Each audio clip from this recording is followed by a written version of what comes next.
श्री गणेशाय नमः, श्री सरस्वत्यै नमः, श्री गुरुभ्यो नमः, श्री मातृपितृभ्यो नमः, श्री कुलदेवताभ्यो नमः. ओम श्री परमात्मने नमः. आपला दासबोधातला 18 दशक संपलेले आहेत. आता 19वा चालू आहे. तर 19वा मधलं सुद्धा 7 समास संपलेले आहेत. तर आता 8वा समास चालू करणार आहोत आज आपण. उपाधी लक्षण म्हणजे आता सगळे विषय जवळजवळ आपण अभ्यास केलोच. तर आता काय म्हणजे शेवटच्या आपण टप्प्यावर पोहोचत आहोत. तर त्याच्यासाठी म्हणून समर्थ आपल्याला अजून कसं पक्क व्हायचं अध्यात्माला, काय काय लक्षणं आपल्यामध्ये राहायला पाहिजे हे इथं जास्त सांगितलेले आहेत. म्हणजे दशक 19व्या मध्ये. तर आपण त्यात बरेच गोष्टी बघितलो. परत श्रवण निरूपण बघितलो, प्रयत्न निरूपण बघितलो, राजकारण येणार आहे अजून. म्हणजे असे बरेच आपण बघितलो. बुद्धिवाद बघितलो. म्हणजे बुद्धिवाद लोक कसे असतात, महंत कसे असतात, कसे राहायला पाहिजे. कसे असतात म्हणल्यापेक्षा कसे राहायला पाहिजे. कारण आता आपण इतके दिवस आपण शिकत आलो. आता आपल्याला समर्थ काय म्हणतायत की आता तुम्ही लोकांना तयार करा, तुम्ही शिकवा लोकांना, असं आपल्याला ते पुढे ढकलतायत. म्हणजे सतत मी शिकते, मी ऐकते, मला ऐकायचं हे नाही. मी जे काही मला ज्ञान मिळालेलं आहे ते मी दुसऱ्यांपर्यंत पण पोचवायचा प्रयत्न करेन. ह्या तयारीत राहायला पाहिजे. म्हणून समर्थ आपल्याला कसं राहायला पाहिजे हे बजावून सांगतायत की तुम्ही असं जर वागायला सुरू केला तर तुम्ही सुद्धा महंत बनू शकता म्हणून सांगितलंय. तर आता आपण यत्न निरूपण बघितलो. म्हणजे कोणत्या गोष्टीचा आपण प्रयत्न करायला पाहिजे. वाईट गोष्टी सोडायचं आणि चांगल्या गोष्टी धरायचं हे प्रयत्न करायला पाहिजे. म्हणजे इंद्रिय निग्रह करणं हे वाईट गोष्टी सोडणं आणि चांगल्या गोष्टी घेणं म्हणून म्हणलं तर तपश्चर्या करणं. जे काही आपण सोडतोय ते आपण घट्ट धरून राहायला पाहिजे. या गोष्टीचा आपण प्रयत्न करायला पाहिजे. हे आपण गेल्या समासात बघितलो. तर आता उपाधी लक्षण म्हणून सांगितलंय. तर उपाधी आपल्याला बरेच असतात. तर त्या उपाधीमध्ये सुद्धा आपण अडकायला नको हे आपल्याला ह्या समासामध्ये सांगतायत. तर आज आपल्याला विमलताई दासबोध वाचतील. तर विमलताई पहिले नमन पासून सुरुवात करून दशक 19वा मधला समास 8वा आज आपण अभ्यास करणार आहोत. तर ते वाचायला तुम्ही सुरुवात करा. जय जय रघुवीर समर्थ. गणेश शारदा चैव सद्गुरु सज्जनस्तथा आराध्य दैवतं गुह्यं सर्वमेरघुनन्दन. गणेश शारदा सद्गुरु संत सज्जन पुरेश्वरी सर्व ही माझा रघुवीर सद्गुरु रूपे माझे आराध्य दैवत परमगुह्य गुह्यातीत गुह्यपणाची मात नसले जेथे यो जातो मधुकंशो क्षितितले संभोर तयंतस्य नाम रंथन्यो रचयंत पुण्यजनकं निदासबोधाभिधं यत्कीर्त्या पठन् यन्त सर्वविदुषां स्वान्तापहारी सदा सोऽयं मुक्तिकरक्षितो विजयते श्रीरामदासो गुरु अलावाचते अंतरित्वावसावे विजात्वासबोधाशिका बोधवावे अपत्या परिपाववी प्रेमगाथा महाराजयास श्रीरामदासा ब्रह्मानन्दं परमसुखदं केवलं ज्ञानमूर्तिं द्वन्द्वातीतं गगनसदृशं तत्त्वमस्यादिलक्ष्यम् एकं नित्यं विमलमचरं सर्वगीताभिभूतं भावात्मकं त्रिगुणरहितं सद्गुरुतं नमामि. गुरुर्ब्रह्मा गुरुर्विष्णु गुरुदेवो महेश्वरः गुरु साक्षात् परब्रह्म तस्मै श्री गुरुवे नमः. अनेन क्रियतां देवो भगवान् जानकीपतिः श्रीरामचन्द्रसूर्येषां अस्माकं कुलदैवतं श्रोता भक्ता श्रीराम समर्थ जय जय रघुवीर समर्थ कृपातारिके पूर्ण वैराग्यकाचे प्रतिष्ठा परिज्ञान योगेश्वराची कवी बाजिका सारिका मान्य ऐसा नमस्कार माझा सद्गुरू रामदासा जय जय रघुवीर समर्थ. दशक 19 समासातला उपाधी लक्षण निरूपण. श्रीराम समर्थ. सृष्टीमध्ये बहुलोक परिभ्रमणे गळे कौतुक नाना प्रकारचे विवेक आढळू लागती श्रीराम. किती प्रपंची जन अखंड वृत्ती उदासीन सुख दुःखे समाधानी दंडळेना श्रीराम. स्वभावची नेमक बोलती सहजती नेमक चालती अपूर्व बोलण्याची स्थिती सकळात्माने श्रीराम. सहजची ताळ ज्ञान येते स्वभावेची राग ज्ञान उमटते सहजची कळत जाते न्यायनीती लक्षण श्रीराम. एखादा आढळे गाजी सकळ लोक अखंड गाजी सदा सर्वदा आवडी ताजी प्राणी मात्राची श्रीराम. चुकोन दुदंड आढळते भारी मनुष्य दृष्टीस पडते महंताचे लक्षण से वाटते अकस्मात श्रीराम. ऐसा आढळता लोक चमत्कार गुण गाहिक या बोलणे नेमक प्रत्ययाचे श्रीराम. सकळ अवगुणामध्ये अवगुण आपले अवगुण वाटती गुण मोठे पाप करंटपण सुकेना की श्रीराम. डाळेची काम होते सदा हे लपडाने नव्हे सर्वदा तेथे पिळ पेटाची आपदा आढळेची ना श्रीराम. एकाशी अभ्यासिता नये एकाशी स्वभावेची ये ऐसा भगवंताचा महिमा काय कैसा कळेना श्रीराम. मोठी राजकारणे शिकती राजकारणा वेडा लागती नाना चुकीची पदिती बहु करे श्रीराम. या कारणे चुको नये म्हणजे उदंड उपाय उपायाचा अपाय चुकता होय श्रीराम. काय चुकले ते कळेना मनुष्याचे मनची वळेना खवळला अभिमान गळेना डोळीकडे श्रीराम. आवगे खडची नाचती लोकांची मने भंगती कोठे चुकते युक्ती काही कळेना श्रीराम. प्याटे विना आटोपकेला तो अवघा घसरतची गेला अकलेचा बंद नाही घातला चोरी दृष्टीने श्रीराम. एखादे मनुष्य तेच मिळे त्याचे कळण्याची पावळे नाना विकल्पाचे जाळे करून टाकी श्रीराम. ते आपणाशी उकलेना दुसऱ्यास काहीच कळेना नाचे विकल्पे कल्पना ठाई ठाई श्रीराम. त्या गुप्त कल्पना कोणास कळाव्या कोणे येऊन आटोकाव्या ज्याच्या चांगले कराव्या बळकट बुद्धी श्रीराम. ज्याची उपाधी आवरेना तेने उपाधी वाढवाविना सावचित्त करून या मना समाधानी असावे श्रीराम. धाव धाव उपाधी वेष्टी आपण कष्टी लोकही कष्टी हे कामा नये गोष्टी सुसमुचेची श्रीराम. लोक भक्त कष्टी राहना आपणही अत्यंत त्रासला व्यर्थची केला गलबला कायसाची श्रीराम. उपाधीचे काम ऐसे काही बरे काही कामते सकळ समजवून ऐसे वर्तता बरे श्रीराम. लोकांपाशी भावाच कैसा आपण जगवावा तयाचा शेवट पंढर कोणाचा पडेची नये श्रीराम. अंतरात्म्याकडे सकळ लागे वेगून येगे काहीच न लगे नाना प्रकारचे लगे चंचळामध्ये श्रीराम.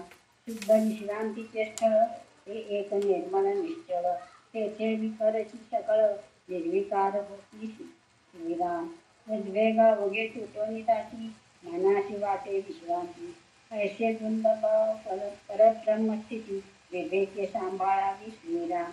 आपण असो उपाधी मुळीच नाही गुणानुबंधे मिळाले सर्वही आल्या गेल्याची स्थिती नाही ऐसे झाले पाहिजे श्रीराम.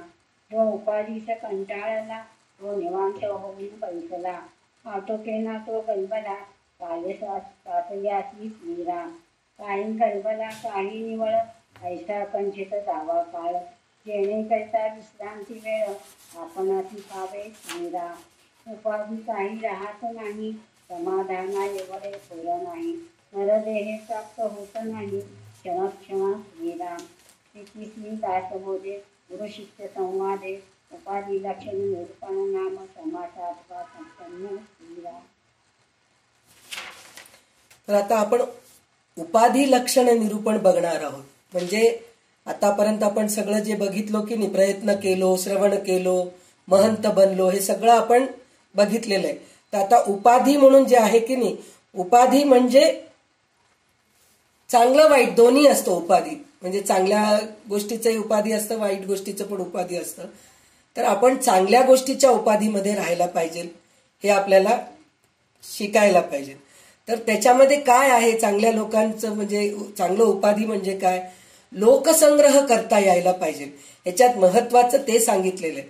लोकसंग्रह करायचं पाहिजे म्हणून म्हणलं तर त्यावेळेसच्या काळाच्या पद्धतीने, आताच्या काळाच्या पद्धतीने बघितलं तरी आता लोकांमध्ये भक्ती श्रद्धा कमी झालेली आहे. त्यावेळेस भक्ती श्रद्धा कमी झाली नव्हती, पण दुसऱ्यांचं भीती जास्त होती. म्हणजे मुसलमान लोकांचं तेव्हा आक्रमण खूप होतं. तर आपण देवाचं काही करू लागलो की ते लोक येऊन त्रास द्यायचे, देवाची मूर्ती वगैरे फोडायचं. तर त्यावेळेस लोकांना जमा करून त्यांच्यामध्ये एक धैर्य उत्पन्न करणं त्या काळाच्या ह्याच्यामध्ये जरुरी होती. आणि आताच्या काळामध्ये लोकसंग्रह करून भक्ती श्रद्धा उत्पन्न करणं जरुरी आहे.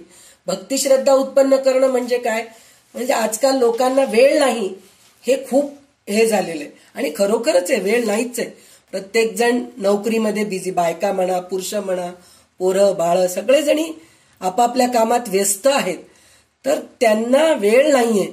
तर त्या वेळातून वेळ काढून त्यांना संस्कार देणं हे गरजेचं आहे. तर हे ह्या समासात जास्त सांगितले की लोकांना जमा करा तुम्ही आणि लोकांमध्ये भक्ती श्रद्धा निर्माण करा. आणि त्याच्यामध्ये कोणी वाईट म्हणतं, कोणी चांगलं म्हणतं, ह्या गोष्टीकडे तुम्ही लक्ष देऊ नका, हे जास्त सांगतायत. आणि त्याच्यामध्ये स्वतः पहिले कळून घ्या तुम्ही, म्हणजे पहिले स्वतःला कळू द्या की काय केल्याने चांगलं होतं आणि काय केल्याने वाईट होतं. तर आतापर्यंत आपण श्रवण केलं तर चांगलं आहे, पण श्रवणापेक्षा श्रवण केलेलं मनन करायला पाहिजे, हे अजून छान आहे. हे आपल्याला सगळं शिकायला मिळालेलं आहे.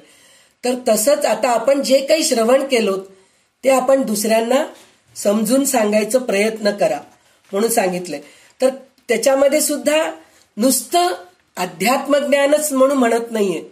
तर स्वामी इथं आपल्याला अजून 2-3 गोष्टी पण सांगितलेल्या आहेत. गाण्याचं आहे, म्हणजे त्या काही लोकांना गाणं म्हणजे ताल आपणहून कळतं, कोणचं ताल चालू आहे. म्हणजे आता तबल्याचे ताल असतात, राग कोणचं चालू आहे, यमन राग आहे, कॉफी राग आहे, असे बरेचसे राग आहेत. मला काही त्याच्यामधलं ज्ञान नाहीये, पण असे काहीतरी गाण्यामध्ये पण पुष्कळशे राग आहेत, वाद्यामध्ये पण ताल आहेत. हे सगळ्याचं ज्ञान असतं, ते द्यायचा आपण प्रयत्न करायला पाहिजे. तर हे सगळं करत गेलो तर आपली उपाधी चांगली असते. जर आपण स्वतः आपल्याला काही येत नाही आणि आपण लोकांना जर शिकवायला गेलो तर मग तिथं आपली उपाधी वाईट होऊन जाते, असं सांगितलेलं आहे. आपलं काय चुकलं ते आपल्याला स्वतःलाच कळत नाही. आणि त्याच्याने काय होतं, आपल्याला स्वतःला कळत नाही आणि दुसरे आपल्याला सांगायला येत नाहीत. मग तिथं आपण कन्फ्यूज होऊन जातो, म्हणजे गडबडून जातो. मग तिथं आपल्याला ते काय करायचं हे कळतच नाही. तर त्याच्यासाठी म्हणून आपण पहिले आपण काय करतो ह्या गोष्टीचा आपण विचार करून मग आपण बोलायला पाहिजे. म्हणजे आपल्याला कोणत्या गोष्टीचं ज्ञान द्यायचंय. मला गाणं चांगलं म्हणता येते तर मी गाण्याचं छान ज्ञान देते, किंवा मला शिवणकला चांगली येते तर मी शिवणकलेचं देते. स्वयंपाक चांगलं येते तर मी स्वयंपाकाचं ज्ञान देते. अध्यात्म ज्ञान मला चांगलं जमलंय, मी दासबोध वाचतीये, ज्ञानेश्वरी वाचतीये, तर मला त्याचं थोडंसं मला अभ्यास झालेला आहे. तर मी प्रयत्न करेन लोकांना समजून सांगायचं कसं आपण निर्गुणाकडे जायचंय, अद्वैतामध्ये जायचंय आणि निस्संग राहायचंय. हे प्रपंच करून परमार्थ करायचंय, हे मी लोकांना शिकवू शकते. हे आपल्याला पाहिजे. पण त्याआधी लोकांना शिकवायच्या आधी मला स्वतःला कळायला पाहिजे की मी प्रपंच करून परमार्थ कसं करू.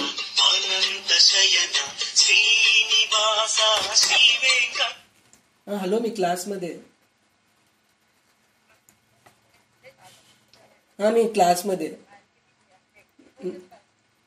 हा,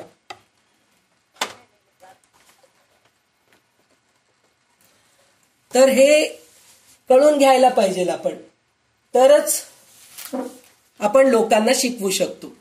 तर त्याच्यासाठी म्हणून आपण स्वतः पहिले शिकायला पाहिजे आणि मग दुसऱ्यांना शिकवायचा प्रयत्न करायला पाहिजे. तर ह्याच्यापेक्षा जास्त समजून घ्यायचं असं काही हे नाहीये. आणि विवेक करून पूर्वयोजना न आखता जर लोकसमुदाय जमवला तर सांभाळायला येत नाही. तेथे राजकारण व नेतेपणा घसरतच जातात म्हणून म्हणते. म्हणजे इथं अजून एक महत्वाची गोष्ट काय सांगितलंय, तर आपण जे काही कार्यक्रम करतो किंवा जे काही आपण शिकवायचा प्रयत्न करतो, जे काही लोकांना सांगायचा प्रयत्न करतो, ते आपण स्वतः एकांतामध्ये बसून पहिले पूर्वतयारी करायला पाहिजे. पूर्वतयारी करून मग तेव्हा लोकांना सांगायचं. तुम्ही झटकन, मी पहिले याच्या अगोदर खूप अभ्यास केले, मी कितीदा तरी दासबोधचं पारायण केले, मी कितीदा तरी दासबोधाचं मी अर्थ सांगितले, म्हणून झटकन पुस्तक घेतलं आणि अर्थ सांगायला सुरू केलं, तर ते बरोबर नाहीये. कारण काय होतं, त्यावेळेस गडबड होऊन जातं, विचारात बदल होऊन जातं. आपण गेल्या वेळेस जे वाचलेले असतो तेव्हापेक्षा आता वाचलेल्यामध्ये काहीतरी आपल्याला फरक जाणवतं. तर त्याच्यासाठी म्हणून पहिले आपण योजना करायला पाहिजे कोणतंही कार्य. आता आपण ह्याच्या अगोदर, आता हे तर अध्यात्माचं गोष्ट म्हणून म्हणतोय, तर आपल्या घरामध्ये 3-4 मुलं असतात आपल्या घरामध्ये. तर 3-4 मुलांपैकी शेवटच्या मुलाचं लग्न आहे समजा. पहिले 3 मुलांचं लग्न झालेलं आहे. मी लग्न करून एकदम परफेक्ट आहे, मला अनुभव आहे लग्न करायचं. आतापर्यंत मी 3 मुलांचं लग्न केले, 4थ्या मुलाचं लग्न करायचं काय मोठेपण आहे असं म्हणून आपल्याला वाटतं. पण त्या मुलांचं लग्न होऊन 4-5 वर्ष 7-8 वर्ष होऊन गेलेले असतात. आता हे शेवटच्या मुलाचं लग्न करताना दिवस काळ बदललेलं असतं, महागाई वाढलेली असती आणि कार्यस्थळ सुद्धा वेगवेगळे प्रकारचे असतात. त्यावेळेसचे बंधनं वेगळे असतात, ह्यावेळेसचे बंधनं वेगळे असतात. किंवा मुलाकडच्या लोकांचे विचित्र स्वभाव, मुलीकडच्या लोकांचे स्वभाव थोडे विचित्र असतात. त्याप्रमाणे आपल्याला सगळं प्लॅनिंग करावं लागतं. तर हे झालं लग्नाच्या बाबतीत म्हणतोय, हे भौतिक गोष्ट आहे. पण अध्यात्माचं आपल्याला काहीतरी सांगायचंय, काही करायचंय, तर त्यावेळेस आपल्याला पूर्वतयारी करावंच लागतं असं आपल्याला सांगितलंय ते. तर आणि ह्याच्यामध्ये सगळ्यात महत्वाची गोष्ट म्हणून म्हणलं तर आपण जे म्हणलं ना की काही लोक चांगलं म्हणतात, काही लोक वाईट म्हणतात, त्या गोष्टीकडे लक्ष द्यायचं नाही म्हणून. तसंच इष्टमित्र, सखे, सोयरे, नातेवाईक हे सगळे पण आपल्याला मध्ये मध्ये टोकणारे असतात की तुम्ही हे असं करू, म्हणजे उपाधी देतात आपल्याला, कशी आहे काय आहे म्हणून म्हणतात. ते आपल्याला स्वतःला कळतं की आपण कुठल्या ह्याच्यामध्ये आहोत. आता एक उदाहरण असंच आहे, जर मी दासबोध शिकवायला लागले, कोणाला काहीतरी सांगायला लागले, भागवत सांगायला लागले किंवा ज्ञानेश्वरी सांगायला लागले, काहीतरी सांगायला लागले, तर तुला काय येतं ग, तुझं तुलाच धड नाहीये, तू काय लोकांना सांगायला जातीस, असे आपले नातेवाईक म्हणणारे सुद्धा असतात. तर त्याच्यामध्ये आपल्याला कळायला पाहिजे की त्या म्हणालेले खरं आहे का खोटं आहे. मग त्या गोष्टीला आपण वाईट वाटून घ्यायचं नाही. अरे ती म्हणली खरंच मी वाईट बोलतीये का. जर खरोखरच जर मी चांगलं सांगत नसले, मी चांगलं बोलत नसले, मला लोकसंग्रह करायची माझी बुद्धी नाहीये, तर लोक माझ्याजवळ आलेच नसते किंवा कोणी लोक मला विचारलेच नसते की ताई तुम्ही याच्यानंतर हे अभ्यास घेता का, याच्यानंतर हे बोलता का तुम्ही, असं कोणी म्हणलेच नसते. तर मग ते एक माणूस म्हणलाय म्हणून त्या गोष्टीकडे आपण लक्ष द्यायचं नाही. ह्या गोष्टी आपण शिकायला पाहिजे. म्हणजे दुर्लक्ष करायला पण शिकायला पाहिजे. आपण कोणत्या गोष्टीकडे लक्ष द्यायचं, कोणत्या गोष्टीकडे दुर्लक्ष करायचं, ह्या गोष्टी आपल्याला कळायला पाहिजे. हे कशाने कळतं? विवेकानेच कळतं आणि अनुभवाने कळतं आपल्याला.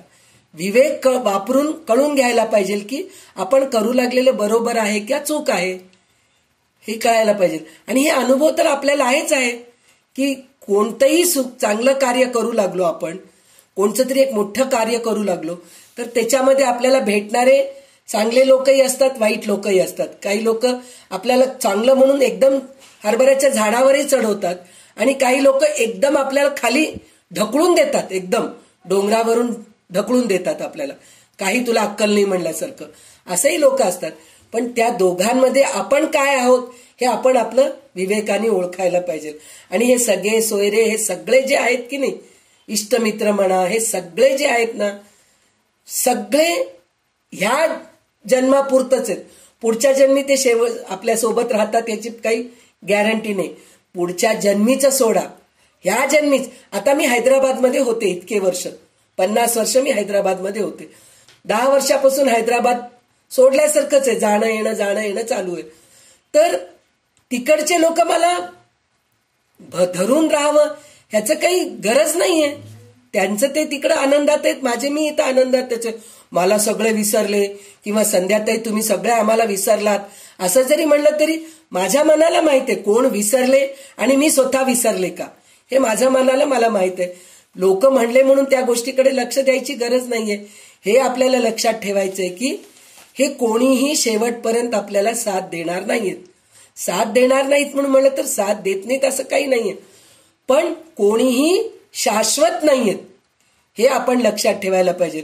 शाश्वत काय आहे? परब्रह्म परमेश्वर आपल्या सोबत आहेत सतत. भिवू नकोस मी तुझ्या पाठीशी आहे असं म्हणणारे शाश्वत असतात. ते कोण म्हणू शकतात? फक्त भगवंतच म्हणू शकतात. आणि गुरुतत्व पण भिवू नकोस मी तुझ्या पाठीशी आहे हे आहे. कारण काय, गुरु जरी प्रत्यक्षात नसतील आपल्या सोबत किंवा हयातीत नसतील, पण त्यांचं जे तत्व आहे, त्यांची जी ऊर्जा आहे ती आपल्या पाठीशी असते, ते शाश्वत आहे. हे आपण लक्षात ठेवून आपण राहायला पाहिजे म्हणून सांगितलेलं आहे. आणि जगातील उपाधी आपल्याकरता काही अडून राहत नाही. मनाच्या समाधाना इतकी श्रेष्ठ गोष्ट जगामध्ये दुसरी नाही. म्हणजे आपल्या मनाचं समाधान आपणच करून घ्यायला पाहिजे की आपण बरोबर आहोत का आपण चूक आहोत. लोक लाख म्हणलं तरी हरकत नाही. आणि मानव देह पुन्हा पुन्हा प्राप्त होत नाही. माणसाने आपले समाधान साधावे आणि टिकवावे. म्हणजे माणूस आपण काय करतो ह्या गोष्टीत आपण समाधान राहायला पाहिजे. मी म्हणजे कोणत्या गोष्टीत समाधान राहायला पाहिजे की मला लोक छान म्हणतात पुरे, एवढंच पुरे, मला एकदम जाऊन सिंहासनावर बसवायची गरज नाहीये, ह्या गोष्टीत समाधान राहायला पाहिजे. पण आपल्या विद्येमध्ये अजून प्रगती व्हावं या गोष्टीसाठी आपण प्रयत्न करावं म्हणून गेल्या ह्याच्यात बघितलोत ना, यत्न निरूपण मध्ये बघितलोत की नाही. तर ह्या गोष्टीसाठी प्रयत्न करावं. आणि हे प्रयत्न जे आहे की नाही हे मानव जन्मामध्येच होऊ शकतं. मनुष्य जन्म जर नाही, जनावर पशु पक्षीच्या योनीमध्ये जर आपण आलो तर ह्या गोष्टी होत नाहीत. तर मानव जन्म पुन्हा येतं का नाही माहीत नाही. तर त्याच्यासाठी म्हणून समाधान साधावे व टिकवावे हे आपल्याला शेवटच्या ओवीमध्ये सांगितलेले आहेत. आता राजकारण निरूपण म्हणून सांगितलेले. तर हे राजकारण निरूपण काय आहे हे पण आपल्याला बघायचे. म्हणजे आपल्या राजकारण म्हणजे पॉलिटिक्स हे इंग्लिशमध्ये म्हणतो आपण, पण हे फक्त जगाचं राजकारण नाही. आपल्या नातेवाईकांमधलं राजकारण, आपल्या घरामधलं राजकारण किंवा आपल्या स्वतःमध्ये सुद्धा आपण राजकारण करत राहतो काही काही वेळेस. तर हे काय राजकारण आहे हे आता आपल्याला बघायचं आहे. तर आता हे पुढचं समास वाचायला सुरू करा. दशक 19वा समास 9वा. राजकारण निरूपण. श्रीराम समर्थ. ज्ञानी आणि उदास समुदायाचा हव्यास, त्याने अखंड सावकाश एकांत सेवावा श्रीराम. जेथे सद्विधा कळती अखंड चाळणा निगती, प्राणी मात्राची स्थितीगती बरो येते श्रीराम. जरी हा चाळणाची करीना तरी काहीच उमलेना, हिशेब झाडाची काढीना दिवाळ थोड श्रीराम. एकमिराची साधिती एकशिजा गवारीची व्यापकपणाची स्थिती ऐशी आहे श्रीराम. जेणे जे जे मंडळी येथे आधीच समजले दुसरी मावगेची कुंडले सहजची येणे श्रीराम. अखंड राहता सदकी होते अशी परिचय अवज्ञा करते या कारणे विश्रांती ते घेता नाहीये श्रीराम. आळसे आळस केला तरी मग कारभाराची सुधाराला अंतरहित तिकट गेला समुदायाचा श्रीराम. उदंड उपासनेची कामे लावित जावी नित्यनेने अवकाश कैसा कृत्रिमे करावयाची श्रीराम. चोर भांडारी करावा घसरताच सांभाळावा गोवा मूर्खपणाचा काढावा होई भवी श्रीराम. या अवघ्या पहिल्याच गोष्टी राणी कोणी नव्हता कष्टी राजकारणे मंडळ व्यक्ती सर्वकडे श्रीराम. नष्टाची नष्ट योजावे वाचाळाची वाचाळ आणावे आपणावरी विकल्पाचे ठेवले पडोसनेची श्रीराम. काठीने काठी झाडावी झाडावर पैसे कळून दिलावी कळकटेपणाची पदवी असो द्यावी श्रीराम. न कळता करी कार्य जेते ते काम तत्काळची होते गदगदेत पडतात ते चमत्कारे नव्हे श्रीराम.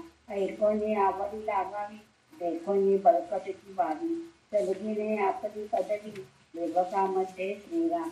कोणी एक काम करिता होते न करिता ते मागे पडते या कारणे दिले पण ते असोची नाही श्रीराम. जो दुसऱ्यावरी विश्वासला त्याचा कार्यभाग बुडाला जो आपण आधी कष्टत गेला तोची बला श्रीराम. अवघ्याचा ओढे कळले तेव्हा ते तिथे पडिले या कारणे ऐके गरजे न पाहिजे की श्रीराम. मुख्य सूत्र हाती घ्यावे करणे ते लोकांकरवी करवावे कित्येक खलक उगवावे राजकारणामध्ये श्रीराम.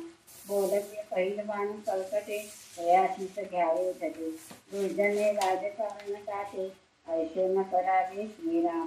ब्राह्मण्य वर्गे सापडावे रगडून पीठची करावे करुणे मागती सावरावे बुडवू नये श्रीराम. फळदोजनाची भ्याले राजकारण नाही राखले तेणे अवघे प्रकट झाले बरे वाईट श्रीराम. समुदाव पाहिजे मोठा तरी तणावा असाव्या बळकटा मठ करुणी पाठा करू नये श्रीराम. दुर्जन प्राणी समजावे कधी ते प्रकट न करावे सज्जना पैसा आळवावे महत्व देऊनी श्रीराम. जनामध्ये दुर्जन प्रगट तरी मग अखंड खटखट या कारणे ते वाट बुद्धी टाकावी श्रीराम. गनिमाच्या देखता फौजा रणशूरांच्या फुरफुरती भुजा ऐसा पाहिजे की राजा तरी पक्षी परमार्थी श्रीराम. तयास देखता दुर्जन लाखे कैसवी प्रकृतीचे तडाखे पंडपाषांडाचे वाखे सहजती होती श्रीराम. हे धूर्तपणाची कामे राजकारण करावे नेहमी दिलेपणाच्या संभ्रमे जाऊ नये श्रीराम. कोठेच पडेना दृष्टी ठाई ठाई त्याच्या गोष्टी वाघवेळाचे सकल सृष्टी वेदिली सेने श्रीराम. हुंब्याशी हुंबा लावून द्यावा टोणक्यास टोणका आणावा लवदास पुढे उभा करावा दुसरा लवक श्रीराम. दटाशी आणावा दट उद्धटाशी पाहिजे उद्धट खटनटाशी खटनट अगत्य करी श्रीराम. तैसास तैसा जेव्हा भेटे तेव्हा मज्जा नशी थाटे तितके होते करी धनी कोठे दृष्टीस न करे श्रीराम. किती श्री दास बोले गुरु शिष्य संवादे राजकारण निरूपण नाम समापन हा संपन्न श्रीराम. तर आता ह्याच्यात राजकारण हे सांगितलेलं आहे. तर हे राजकारण म्हणजे कसं वागायला पाहिजे संग्रह केल्यानंतर आपण कसं वागायला पाहिजे कशा प्रकारे राजकारण करायला पाहिजे हे आपल्याला ह्या समासामध्ये शिकवलेलं आहे. म्हणजे आपल्याला काय काय शिकवतायत हे बघा तुम्ही. म्हणजे खरं तर राजकारण शिकवायची गरजच नाहीये. प्रत्येक माणसामध्ये थोडं राजकारण आहेच आहे. म्हणजे कोणाशी गोड बोलायचं गोड बोलून काम कसं करून घ्यायचं कोणाकडून कोणाशी रागामध्ये बोललं तर काम होतं हे प्रत्येक माणसामध्ये हे गुण आहेतच. तरी पण त्यातलं त्यात राजकारण काय आहे हे आपण कळून घ्यायचं म्हणून म्हणलं तर सगळ्यात महत्वाचं म्हणलं तर चोराला ह्याच्यावर बसवा म्हणतायत. कशावर ते जे पैशाचं जे हे असतं की नाही त्याच्यावर बसवा म्हणून सांगतायत ते. तर ते चोराला भांडारावर बसवा म्हणून सांगतायत. तर भांडारावर बसवा म्हणून म्हणलं तर जिथं पैसे आहेत तिथंच बसवा. जिथं म्हणजे आता धान्याचं हे असतं तिथं बसवा. म्हणजे चोर काय करतो, जर तिथून काहीतरी गेलं तर त्याच्यावरच येतं. मग तो तिथं तो चोरी न करता दुसऱ्यांवर लक्ष ठेवत राहतो. म्हणून ते चोराला चोर बसवा म्हणून म्हणतात. पण आजकाल ते बरोबर नाहीये. कारण काय म्हणून म्हणलं तर आता जे सगळे जे राजकारण आहेत ते चोर आहे म्हणून म्हणत नाही, पण ते पहिले स्वतःचं पोट भरतात, मग दुसऱ्यांना दिलं तर देतात, नाही दिलं तर नाही देत, सगळं गडप करून मोकळे होऊन जातात. असे लोक आहेत. तर ह्याचं एक छोटंसं उदाहरण म्हणजे आपल्या लहानपणी आपण शाळेत जेव्हा होतो तर त्यावेळेस मॉनिटर कोणाला बनवायचे? जे वर्गात जो उन्हाळ मूल असतो, गुंड असतो, म्हणजे सगळ्यांना त्रास देत असतो तो, तर त्याला कोणी कंट्रोल करू शकत नाही, त्यालाच मॉनिटर बनवायचे. तर ते मॉनिटर बनवलं तर काय व्हायचं, मग तो गडबड नाही करायचा, दुसरे कोण काय गडबड करतायत तिथं त्याचं लक्ष राहायचं. मग वर्ग सगळं शांतच राहणार. जो गडबड करणार आहे तोच सगळ्यांवर ते नजर ठेवतोय, तर मग तिथं काही हे करायची गरज नाही. म्हणजे हे राजकारण आहे. ते त्यावेळेस म्हणजे तेव्हा त्या शिक्षकाला कळत होतं की कोणाला मॉनिटर बनवायला पाहिजे. हे राजकारण आहे. म्हणजे काय, राजकारण म्हणजे काय, पॉलिटिक्स होणं हे महत्वाचं नाहीये. राजकारण म्हणजे कोणाशी कसं वागायला पाहिजे, कोणाकडून कसं काम काढून घ्यायचं हे कळायला पाहिजे. ते तरच तिथं राजकारण चांगलं होतं. तर त्याच्यात त्यांनी अजून एक काय सांगितलं, काट्याने काटा काढायचं असतं. म्हणजे कोणत्या दुर्जन माणसाला सरळ वळणीवर आणायचंय हे आपण न करता दुसऱ्यांकडून करून घेणं, तेव्हा ते बरोबर होतं. असं होतं ना, काही काम असतं, आपण प्रत्यक्षात जर आपण गेलो तर तिथे एक तर गोष्ट आपली व्हॅल्यू राहत नाही. दुसरी गोष्ट काय असतं, तो माणूस आपल्याला ओळखतही नसेल एखाद्या वेळेस, असंही होऊ शकतं. मग तिथं आपण न जाता जो माणूस बरोबर आहे त्याच्याकडून, आता जे आपण काम करतो की नाही, लग्नाचं जे असतं की नाही, मध्यस्थी म्हणतो पहा, मध्यस्थीकडून करवतो आपण काम. तर मध्यस्थीकडून त्यांच्याकडून कळून घ्या बरं का, त्यांच्या काय काय अटी आहेत, त्यांचे मुलीची काय अट आहे, मुलाची काय अट आहे, त्यांचं कुठपर्यंत त्यांचं फॅमिली चांगलं आहे, कुटुंबात लोक किती आहेत, हे सगळं आपण मध्यस्थी करून, हे प्रत्यक्ष जाऊन आपण करून घेत नाहीत. हे राजकारण आहे. म्हणजे काय, जिथं आपण प्रत्यक्ष जाऊ शकत नाही, दुसऱ्यांना पाठवून तिथून आपण सगळं माहिती करून घ्यायचं. तर अजून एक गोष्ट ह्याच्यामध्ये काय असतं, म्हणजे राजकारणामध्ये कितीतरी प्रकार आहेत. तर ह्याच्यामध्ये अजून एक गोष्ट काय असतं, एक काहीतरी आपल्याला कार्य करायचं असतं, तर ते कार्य सहजासहजी होत नाही. एक इलेक्ट्रिसिटीच आणायचे आपल्याला, आपल्या सोसायटीमध्ये आणायचे, तर त्या इलेक्ट्रिसिटी आणण्यासाठी म्हणून 2 माणसं असतात. तर 2 माणसांमध्ये ह्याच्याकडे जावं का त्याच्याकडे जावं ते आपल्याला बरोबर कळत नाही. तर त्यावेळेस आपण अजून एक कोणत्या तरी तिसऱ्या माणसाला बघायचं आणि विचारायचं की हा माणूस बरोबर हा देऊ शकतो का तो देऊ शकतो, हे आपण कळून घ्यायचं. कळून घेऊन मग तेव्हा बरोबर माणसाला बोलून, मग हे पण एक प्रकारचं राजकारणच आहे. आणि 2 जणांच्या मध्ये वादविवाद होत आहे, तर आपण तिथं नुसतं बघायचं, मध्ये जाऊन त्यांना थांबायच्या भानगडीत पडू नये किंवा हे करू नये, किंवा भांडण जास्त वाढवू नये. तिथं आपण शांत, पण ज्या वेळेस आपली गरज वाटेल त्यावेळेस आपण तिथे जायला पाहिजे. पण गरज नसताना जर मध्येच जर गेलो तर तिथं आपली फजिती होते. तर हे सुद्धा आपल्याला राजकारणामध्ये कळतं की कुठं आपण जायचं, कुठं नाही जायचं, हे सगळं आपल्याला राजकारणामध्ये कळतं. आणि ह्याच्यामध्ये त्यांनी सांगितलंय की गुंड लोकांशी गुंड लोकांनाच मैत्री करून द्यावं, राजकारणी लोकांशी मैत्री करून द्यावं, आणि काय म्हणतात मूर्ख लोकांचीच हे करायला पाहिजे. आणि जे बडबड करणारे असतात ते बडबड लोकांनाच त्यांच्या सोबत पाठवायला पाहिजे. असे बरेचसे उदाहरण दिलेले आहेत.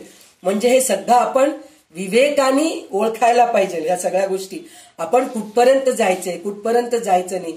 आणि मुख्य म्हणून म्हणलं तर राजकारण आता इथं उपाधी लक्षणमध्ये पण तेच सांगितलेलं आहे आणि इथं राजकारण लक्षणमध्ये पण तेच सांगितलेलं आहे की आपण कोणतीही गोष्ट करायच्या आधी त्या कार्यक्रमाचं आपण पूर्ण योजना करायला पाहिजे. एकट्या एकांतामध्ये बसून की आपण हे करायचे हे करायचे हे करायचं असं जर आपण जर विचार करून जर व्यवस्थित जर योजना आखून ठेवलो, एक लिस्ट बनवलो, तर ते कार्यक्रम चांगलं होतं. तर राजकारणामध्ये पण हेच करायला पाहिजे. झट गेलं झट मंगनी पडब्या करू शकत नाही. तसं आपल्याला सगळ्या गोष्टीचा नीट विचार करून मगच आपल्याला सगळं कार्यक्रम करायला पाहिजे.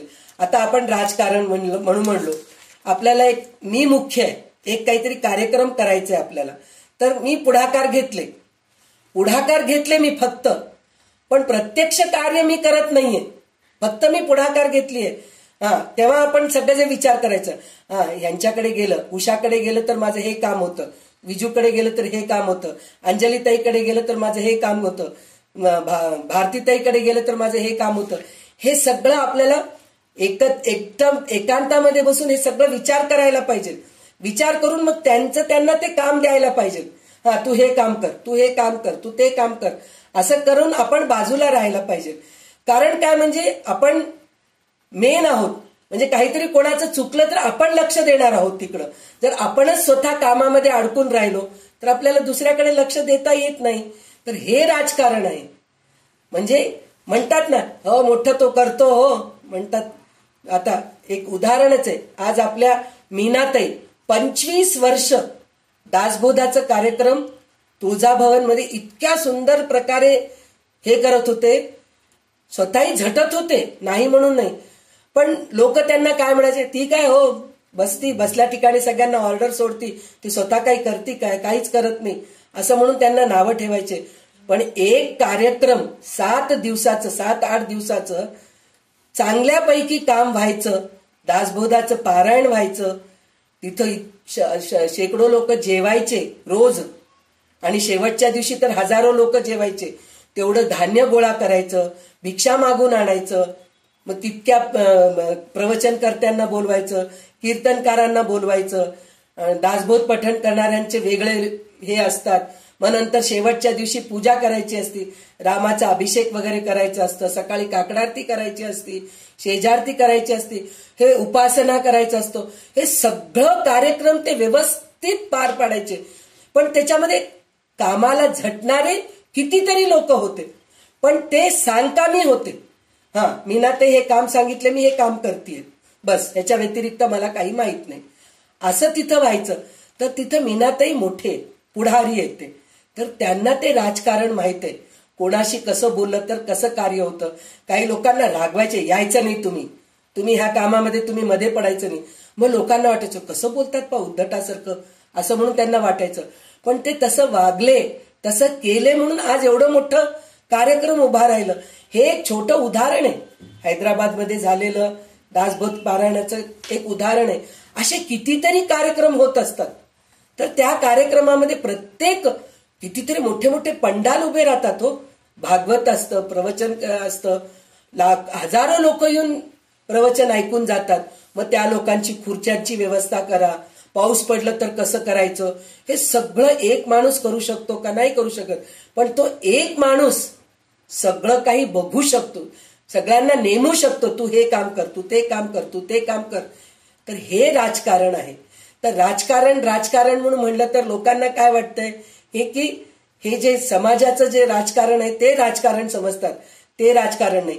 किंवा ती काय राजकारणी आहे, हुशार आहे, तिला काय मस्त पॉलिटिक्स खेळती ती, असं म्हणून म्हणतात. तर पॉलिटिक्स खेळणं म्हणून म्हणलं तर मजाक नाहीये, म्हणजे सहजासहजी होऊन जातं असं नाहीये. पॉलिटिक्स म्हणलं तर कोणाचं वाईट करत नाही ना, ह्या गोष्टीकडे लक्ष द्यायचं. तर राजकारण करणं म्हणलं तर ह्या सगळ्या गोष्टी, म्हणजे कोणाला कुठं नेमायचं हे त्या राजकारणी माणसाला माहीत राहायला पाहिजे, तरच तो पुढारी होऊ शकतो. नाहीतर तो पुढारी होऊ शकत नाही.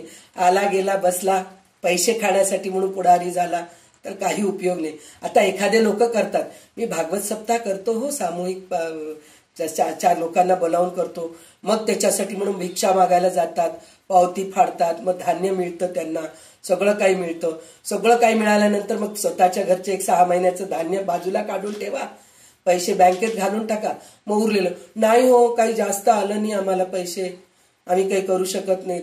मग ते चांगल्या ह्याच्यामध्ये जेव घालायचं सोडून काहीतरी एक फालतूचं पेपर प्लेट आणून जेव घालतात. मग जेवण व्यवस्थित करत नाहीत, काहीतरी एक भाजी पोळी. आणि येतात 100 लोक भागवत ऐकायला, भिक्षा दिलेले पण 100 लोक असतात, पण हे लोक 50 लोकांचा स्वयंपाक करतात. नाही हो अपेक्षापेक्षा लोक जास्त आलेत असं काहीतरी खोटं बोलतात. मग त्यांचं काय होतं, हे 1 वर्ष भागवत होऊन जातं, पुढच्या वर्षी होतं का मग त्यांना कोणी भिक्षाही देत नाहीत, त्यांना कोणी विचारत नाही. मग ते राजकारण नाहीये, ते मूर्खपणाचे. जसं 5 वर्ष जे पुढारी येतात, चीफ मिनिस्टर म्हणा, प्राईम मिनिस्टर म्हणा, प्रधानमंत्री, मुख्यमंत्री येतात, तर 5 वर्षात जर त्यांचं खरंच कार्य जर चांगलं असलं तर त्यांना पुन्हा पुढच्या 5 वर्षामध्ये त्यांना घेतात. पण काही पुढारी असे असतात, ते बळावरते, स्वतःच्या जोरावरते, पैशावरते वोटर्सला विकत घेऊन टाकतात, मग जिंकतात, असं होतं. तर ते राजकारण नाही, ते राजकारण चुकीचं आहे. तर राजकारण म्हणजे काय, तर कोणाला कुठं व्यवस्थित काम सोपवायला पाहिजे हे कळणं राजकारण आहे. बरोबर. म्हणजे आता आपण एक काय पूजा वगैरे करायचंय, तर फुलं आणणारे कोण आहेत, अहो त्यांना फुलांचं खूप छान माहित आहे बरं का, फुलांचं मार्केट कुठे ते माहित आहे, ते आणून देतात. मग दूध, चांगलं दूध आणायचंय बरं का, चांगलं दूध, गाईचं दूध कुठे मिळतं ह्यांना माहित आहे, ते आणून देतील. म्हणजे हे आपण असं सगळं जाऊ द्या, हे सगळं सोडून द्या. आपल्या घरामध्ये आपण रोजची पूजा करतो, तर त्या रोजच्या पूजामध्ये सुद्धा दूध कोणतं चांगलं आहे अभिषेक करायला, फळ कोणतं चांगलं आहे, हे सगळं आपण बघून करतो. तर हे पण एक प्रकारचं राजकारणच म्हणायला पाहिजे. म्हणजे सगळं काही व्यवस्थित, घरामध्ये सुद्धा एक व्यवस्थितपणा राहायला पाहिजे, म्हणजे ते राजकारण आहे.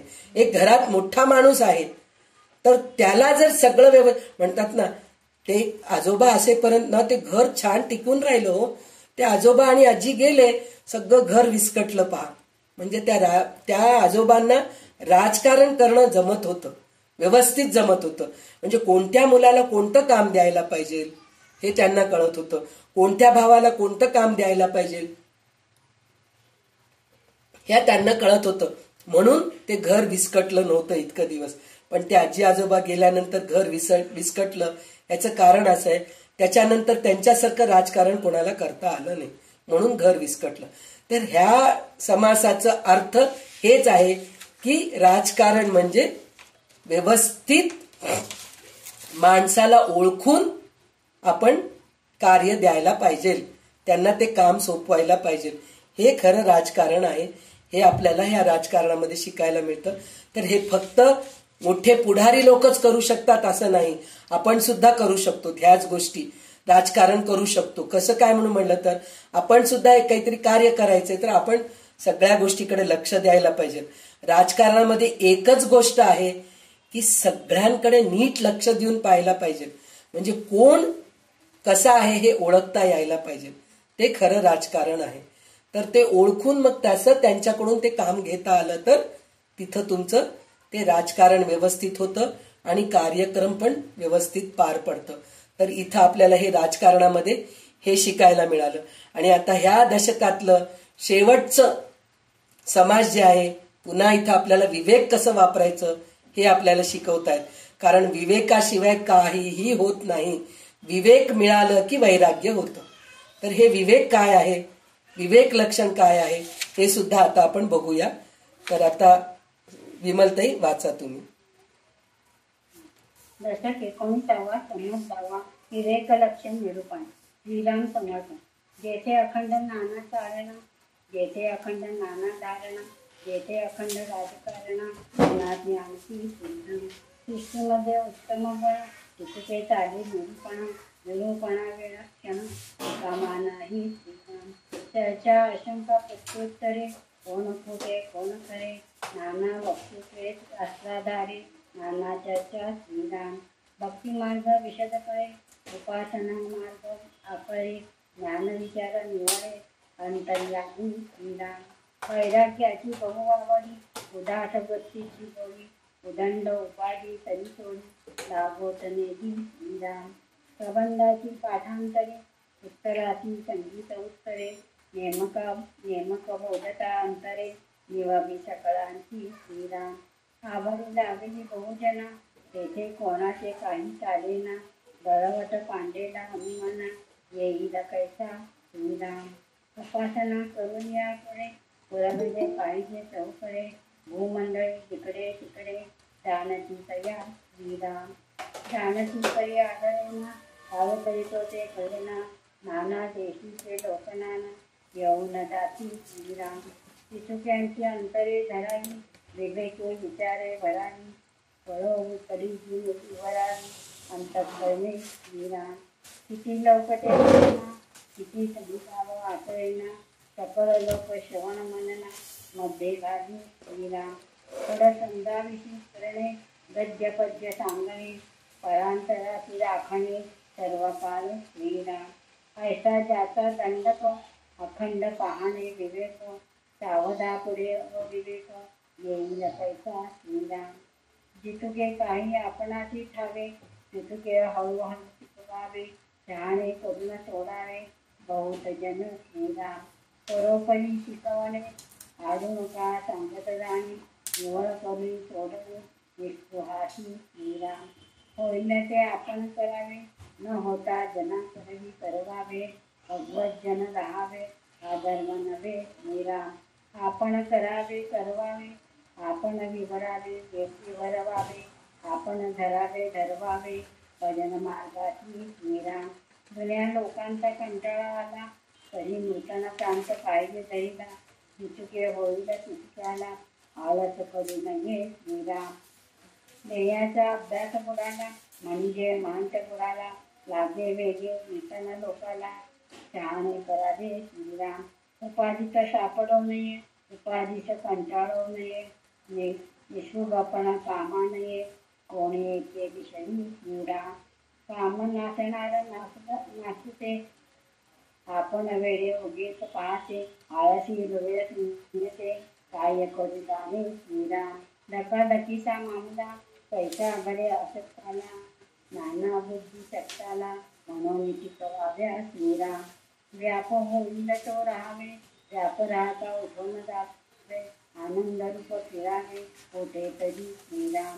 उपाधी पासने चितला तो निस्पृहपणे पळावला. जिकडे अनुकूल तिकडे चालला सावकाश श्रीराम. कीर्ती पाहता सुख नाही सुख पाहता कीर्ती नाही. वेळाने काहीच नाही कोठे तरी श्रीराम. एरवी काय राहते होणार तितके होऊन जाते. प्राणी मात्र अशक्तते पुढे आहे श्रीराम. आधीच तत्वा सोडिला मध्येची घेव तरीचा सांगिला. तरी संसार हा शेवटाला पैसा पावे श्रीराम. संसार मुळीत नाशका विवेके करावा नेटका.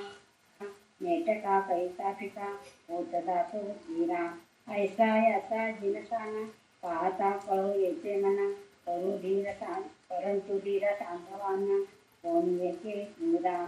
धीर सांगिता काय होते अवघे शोधावे लागते. नाना बुद्धी नाना मते शहाणा जाणे श्रीराम. श्री दास मोदे गुरु शिष्य संवादे विवेक लक्षण निरूपण नाम समास रावा संपन्न श्रीराम. तसंच कोणी सांगत. तर इथे विवेक लक्षण म्हणून सांगितलेलं आहे. विवेक लक्षण म्हणजे काय तर आतापर्यंत सांगितलं ना राजकारणामध्ये कसं राहायचं हे विवेकाने समजायला पाहिजे. महंत कसं राहायला पाहिजे हे पण विवेकाने समजायला पाहिजे. प्रयत्न कोणत्या प्रकारे करायचं कोणत्या गोष्टीचं प्रयत्न करावं हे सुद्धा विवेकाने समजून घ्यायला पाहिजे. म्हणजे काय हे विवेक मुख्य आहे. म्हणजे कोणतं चांगलं आहे कोणतं वाईट आहे कोणतं आपण आपल्या ह्याच्यामध्ये अंगीकारतो त्याच्याने आपलं चांगलं होतं हे कळून घेणं हे विवेक आहे. कोणत्या गोष्टीने आपल्याला फायदा होतो आणि कोणत्या गोष्टीने आपल्याला नुकसान होतो हे आपल्याला कळायला पाहिजे हे विवेक आहे. तर आता ह्याच्यामध्ये विवेकाचं काय महत्वाचं काय तर आता आपलं शरीर आहे. आपल्या शरीराला काहीतरी एक व्याधी आहे तर त्या व्याधीला आपण काय खाल्लं तर जास्त होतं काय खाल्लं तर कमी होतं ह्या गोष्टी आपल्याला विवेकाने कळवून घ्यायचं असतं. डॉक्टरकडे जातो आपण, डॉक्टर आपल्याला औषधं देतात, सगळं करतात, पण दिल्यानंतर सुद्धा आपल्याला पण कळायला पाहिजे की हे व्याधी कशामुळे वाढतंय माझं, हे आपल्याला स्वतःला कळायला पाहिजे. तर इथं आहे विवेक. विवेक कसं वापरायचं हे आपल्याला कळायला पाहिजे. म्हणजे विवेकाशिवाय दुसरं काहीही होऊ शकत नाही. म्हणजे काय, संसार करायचं. आता काही लोक असतात, परमार्थ करा म्हणून म्हणतात, परमार्थ केलं तर खूप छान असतं म्हणून म्हणतात. तर त्यावेळेस काही लोकांचं कसं करतात, संसाराला कंटाळतात. म्हणजे घरदार पैसे कमावणं थकून जातात. किती कमावलं तरी संसारात पुरत नाहीये. घरामध्ये किती चांगलं राहिलं तरी घरात समाधान नाहीये. पैसा जितकं पाहिजे तेवढं मिळत नाहीये. मग कशाला हे संसार करणंच नको, सरळ आपण संन्याशी होऊन जाऊ, परमार्थाला निघून जाऊ. तर हे विवेक नाहीये. विवेक म्हणजे काय, इथं संसार व्यवस्थित करा, म्हणजे सगळ्यांना समाधान करायचा प्रयत्न करा. समजून सांगा की पैसे मिळत नाहीयेत, बरोबर पुरत नाहीयेत, मग त्याच्यासाठी तुम्हाला पण थोडं काहीतरी धडपड करावं लागतं. तुम्ही पण काहीतरी कमवा, मग कुठं काही व्यवस्थित होतं. नाहीतर आपल्या खर्च आपण आटोक्यात आणूयात. आटोक्यात आणून मग आपलं संसार व्यवस्थित नीटनेटकं करूयात. आपण जर आता काही लोकांकडे असतं, पैसा नसतं, काही नसतं, पण दिखावा खूप करायचं असतं. आम्हाला हे पाहिजे, आम्हाला ते पाहिजे, आम्ही बाहेरच खातो, आम्हाला रोज असं व्हेरायटीचं आम्हाला रोज बटर शिवाय आम्ही जेवत नाही, चांगल्या तुपाशिवाय आम्ही जेवत नाही. तूप नाही तरी चालतं एखाद्या वेळेस, असं आपण जगू शकतो. तूप महाग आहे, 1,500 रुपये किलो आहे, तर तूप आणू नका घरामध्ये. बिना तुपाशिवाय आपण राहू शकत नाही असं काही नाहीये. भाजी आहे, रोज महागाची भाजी, आता बिन्नीच घ्यायला गेलो आपण 100 रुपये 150 रुपये किलो आहे, त्याच्याऐवजी आपण बटाट्याची भाजी खाऊया, दोडके स्वस्त आहे, दोडक्याची भाजी खाऊया. असं करून आपण संसार करायला पाहिजे. तांदूळ आहे, खूप महागाचं तांदूळ, आपण बासमती तांदूळच घेतो, त्याच्यात जेवतो. असं केल्यापेक्षा साधं सोना मसुरी तांदूळ आणून खाऊयात आपण, असं विचार करून आपण जगायला पाहिजे, संसार नीट करायला. हे आहे विवेक. नाही, मला तसं नाही, मला बासमतीच तांदूळ पाहिजे, पैसा नाहीये माझा, जो पैसा EMI भरायला पैसे नाहीयेत, पण मी घर घेतो 3 BHKचं, हे म्हणणं चुकीचं आहे. म्हणजे हे विवेक नाहीये. तर विवेक वापरायचं म्हणजे काय, आपल्या आटोक्यामध्ये काय आहे ह्या गोष्टीकडे आपण लक्ष द्यायचं आणि तसं वागायचं. आणि ज्या माणसाला विवेक आहे तो माणूस दुसऱ्यांना पण व्यवस्थित शिकवू शकतो. बाबा तुझं हे चुकतंय, पण ते स्वतःहून जात नाहीत बरं का शिकवायला. त्यांच्या जो कोणीतरी आलं, नाही हो आमचं बरोबर जमना हो, घरामध्ये काय असं अडचण येऊ लागली, असं विचार करू लागलोत आम्ही, पण ते काही बरोबर होत नाहीये. मग त्यावेळेस ते समजून सांगतात की नाही असं नाही, असं करून बघा, असं नाही असं करून बघा, असं म्हणून ते समजून जा. म्हणजे ते विवेकी माणसंच तसं करू शकतात, नाहीतर नाही होत. तर हे सगळं परोपकार शिकवायला पाहिजे आपण, लोकांचं उपकार करायला पाहिजे. नुसतं स्वतः विवेकी राहून उपयोगाचं नाहीये, दुसऱ्यांना पण विवेकी बनवायचं. म्हणजे इथं प्रत्येक वेळेस आता आपल्याला तुम्ही शहाणे हे सांगितलेलं नाहीये, तुमचं शहाणपण दुसऱ्यांपर्यंत पण पोचवा, ह्या गोष्टीचं तिथं जास्त भर देत आहेत ते. तर कार्य चांगले घडवून येण्यासाठी विवेक माणसाला अनेक युक्त वापराव्या लागतात. त्या वापरून कार्य करणे म्हणजे महंताचे राजकारण म्हणून सांगितलेलं आहे. म्हणजे आता इथं राजकारणी, महंत, परत काय म्हणतात त्याला, श्रोत, हे वक्ते लोक जे आहेत, प्रवचनकार आहेत ते लोक, आणि काय म्हणतात त्याला गुरु, हे सगळ्यांना विवेकच जरुरी आहे. कोणीही राहू दे, राजकारणी राहू दे, समाजकारणी राहू दे, गुरु राहू दे, संसार करणारा राहू दे, कोणीही राहू दे, तिथं विवेक वापरल्याशिवाय काहीही होत नाही म्हणून सांगितलंय. आणि सगळ्यात शेवटीचं विवेक काय आहे, तर संसार करावा नेटका, प्रपंच करावा नेटका, मग परमार्थ साधावा म्हणून जे म्हणतो की नाही आपण, तर संसार करणं हे नेटकं करणं हे विवेकानेच करू शकतो. आणि हे केल्यानंतर संसार हा नाशवंत आहे हे समजणं विवेक आहे. महत्वाचं म्हणजे तेच आहे. हे जे सगळं दृश्यसृष्टी जे आहे की नाही, हे सगळं नाशवंत आहे. परमेश्वर हे एक शाश्वत आहे, हेच परमात्मा परमेश्वर हेच शाश्वत आहे, हे कळून घेणंच विवेक. विवेकानेच हे गोष्ट कळतं. आणि हे कळाल्यानंतर आपणहून वैराग्य येतच. पण हे विवेक केव्हा येतं? अनुभवानी येतं. आपल्याला सगळ्या गोष्टीचे अनुभव येत असतात. अरे हे केल्याने हे आपल्याला असं घडलं बरं का, पुढच्या वेळेस आपण असं करायला नाही पाहिजे, आणि हे घडल्याने हे चांगलं झालं, पुढच्या वेळेस आपण ह्याच्यापेक्षा चांगलं करायचा आपण प्रयत्न करू. हे अनुभव आपल्याला दाखवतं. त्या अनुभव दाखवल्यानंतर तिथं आपण विवेक काय वापरतोय, म्हणजे कोणतं गोष्ट केलं तर चांगलं होतं, कोणतं गोष्ट केलं तर वाईट होतं, हे आपल्याला विवेकाने कळालं. मग हे विवेक झाल्यानंतर वैराग्य येतं. म्हणजे हे सगळं नाशवंत आहे. हे संसार, हे दृश्यसृष्टी पूर्ण नाशवंत आहे. मग ह्याच्यामध्ये आपण अडकायचं कशाला? परमार्थाकडे लागायला पाहिजे. हे आपल्याला वैराग्य येतं. वैराग्य आल्यानंतर ऑटोमॅटिक आपल्याला हे होऊन जातं, काय म्हणतात त्याला, परमार्थ, म्हणजे परब्रह्म परमेश्वर आपल्याला भेटतातच, साक्षात्कार होतं. हेच तर महत्वाचं आहे. तर ह्याच्यासाठी म्हणून आपण सत्संगामध्ये जायला पाहिजे, सद्गुरूंच्या सहवासात राहायला पाहिजे, त्यांच्याकडून चांगलं काही शिकायला पाहिजे, त्यांच्याकडून चांगलं काही ग्रहण करायला पाहिजे, श्रवण करायला पाहिजे, मनन करायला पाहिजे. मग कुठं आपल्याला विवेक वैराग्य, पहिले सगळं दृश्यसृष्टी हे नाशवंत आहे, अनुभवाने कळतं. त्याच्यानंतर विवेक आपल्याला वापरतो आपण त्या गोष्टीसाठी, म्हणून विवेक वापरतो. विवेक वापरल्यानंतर वैराग्य येतच येतं आपल्याला. वैराग्य आल्यानंतर मग झालं, साक्षात्कार व्हायचं वेळ लागतच नाही. म्हणजे जसं आपल्याला रामदास स्वामी पहिलेच सांगितले, पुढच्या जन्मीपर्यंत कशाला वाट बघता तुम्ही, ह्या जन्मीच तुम्हाला साक्षात्कार होऊ शकतं, मोक्ष मिळू शकतं, चांगली गती मिळू शकते. तर ह्याच्यासाठी म्हणून आपल्याला चांगल्या गोष्टी प्रयत्न करावं लागतं, विवेक वापरावं लागतं, आणि वैराग्य आपल्या अंगी यायला पाहिजे, आणि आपल्या मनामधलं देह भान विसरायला पाहिजे.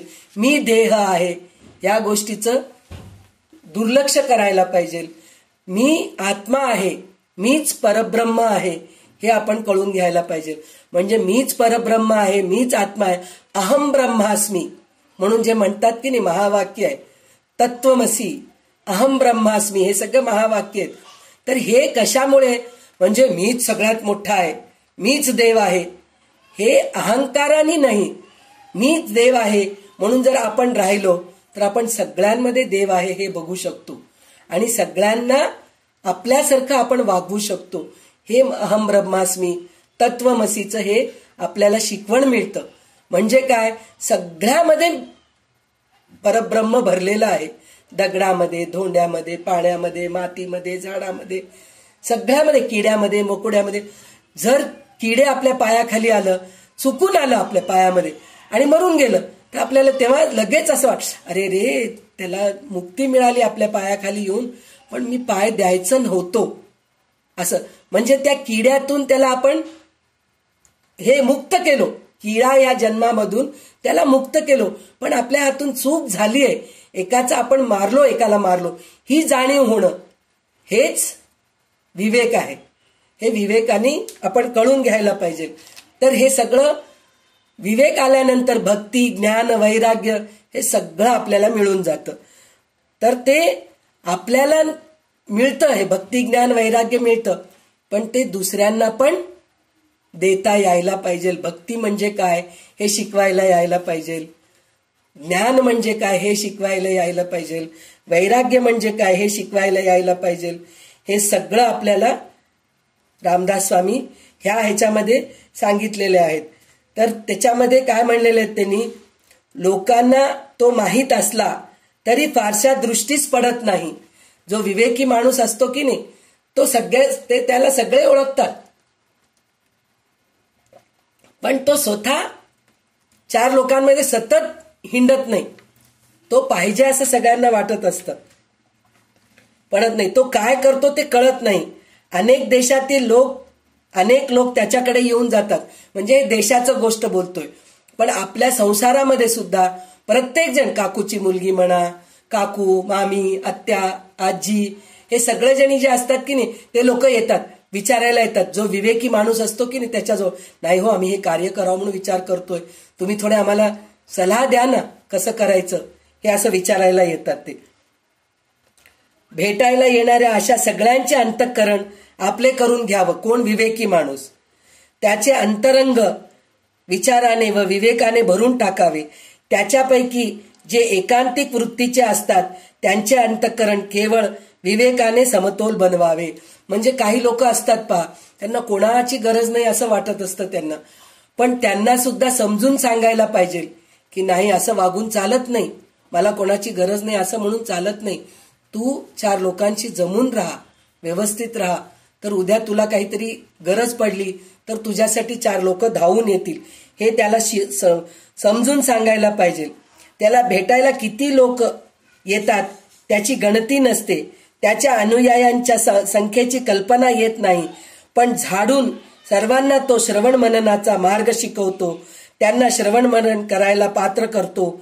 आपण निर्माण केलेल्या समूहातील लोकांची समजूत घालणे, गद्य पद्य लिहून घेण्यास सांगणे, सदा सर्व काळ दुसऱ्यांचे अंतःकरण सांभाळणे असा त्याचा नित्य क्रम असल्याने अहोरात्र तो अत्यंत विवेकाने वागतो. असा सावधपणा ठेवून वागल्यामुळे अविवेकी त्यांच्याजवळ येत नाहीत. म्हणजे जर तो स्वतः विवेकी असला तर त्याच्याजवळ अविवेकी लोक येत नाहीत, म्हणजे त्रास देणारे लोक त्याच्याजवळ येत नाहीत. त्याच्याकडून शिकायलाच येतात लोक, तुमच्याकडून त्यांच्याकडून सल्ला घेणारे लोकच येतात, त्यांना नावं ठेवणारे लोक वगैरे जवळ येत नाहीत असं म्हणून आपल्याला सांगत आहेत. म्हणजे इथं आपण असं बनायला पाहिजे हेच सांगितलेलं आहे त्यांनी. आणि सगळ्यात परत तेच सांगतायत की देहाचं जास्त हे करून राहू नये. मी देह आहे म्हणजे देहावरची आसक्ती सोडायला पाहिजे.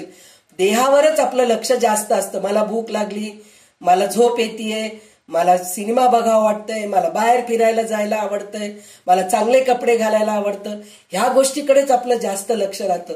तर त्या गोष्टीकडे लक्ष न देता आत्म्याकडे लक्ष देणं, परमात्म्याकडे लक्ष देणं हे विवेकी माणूस करत असतो.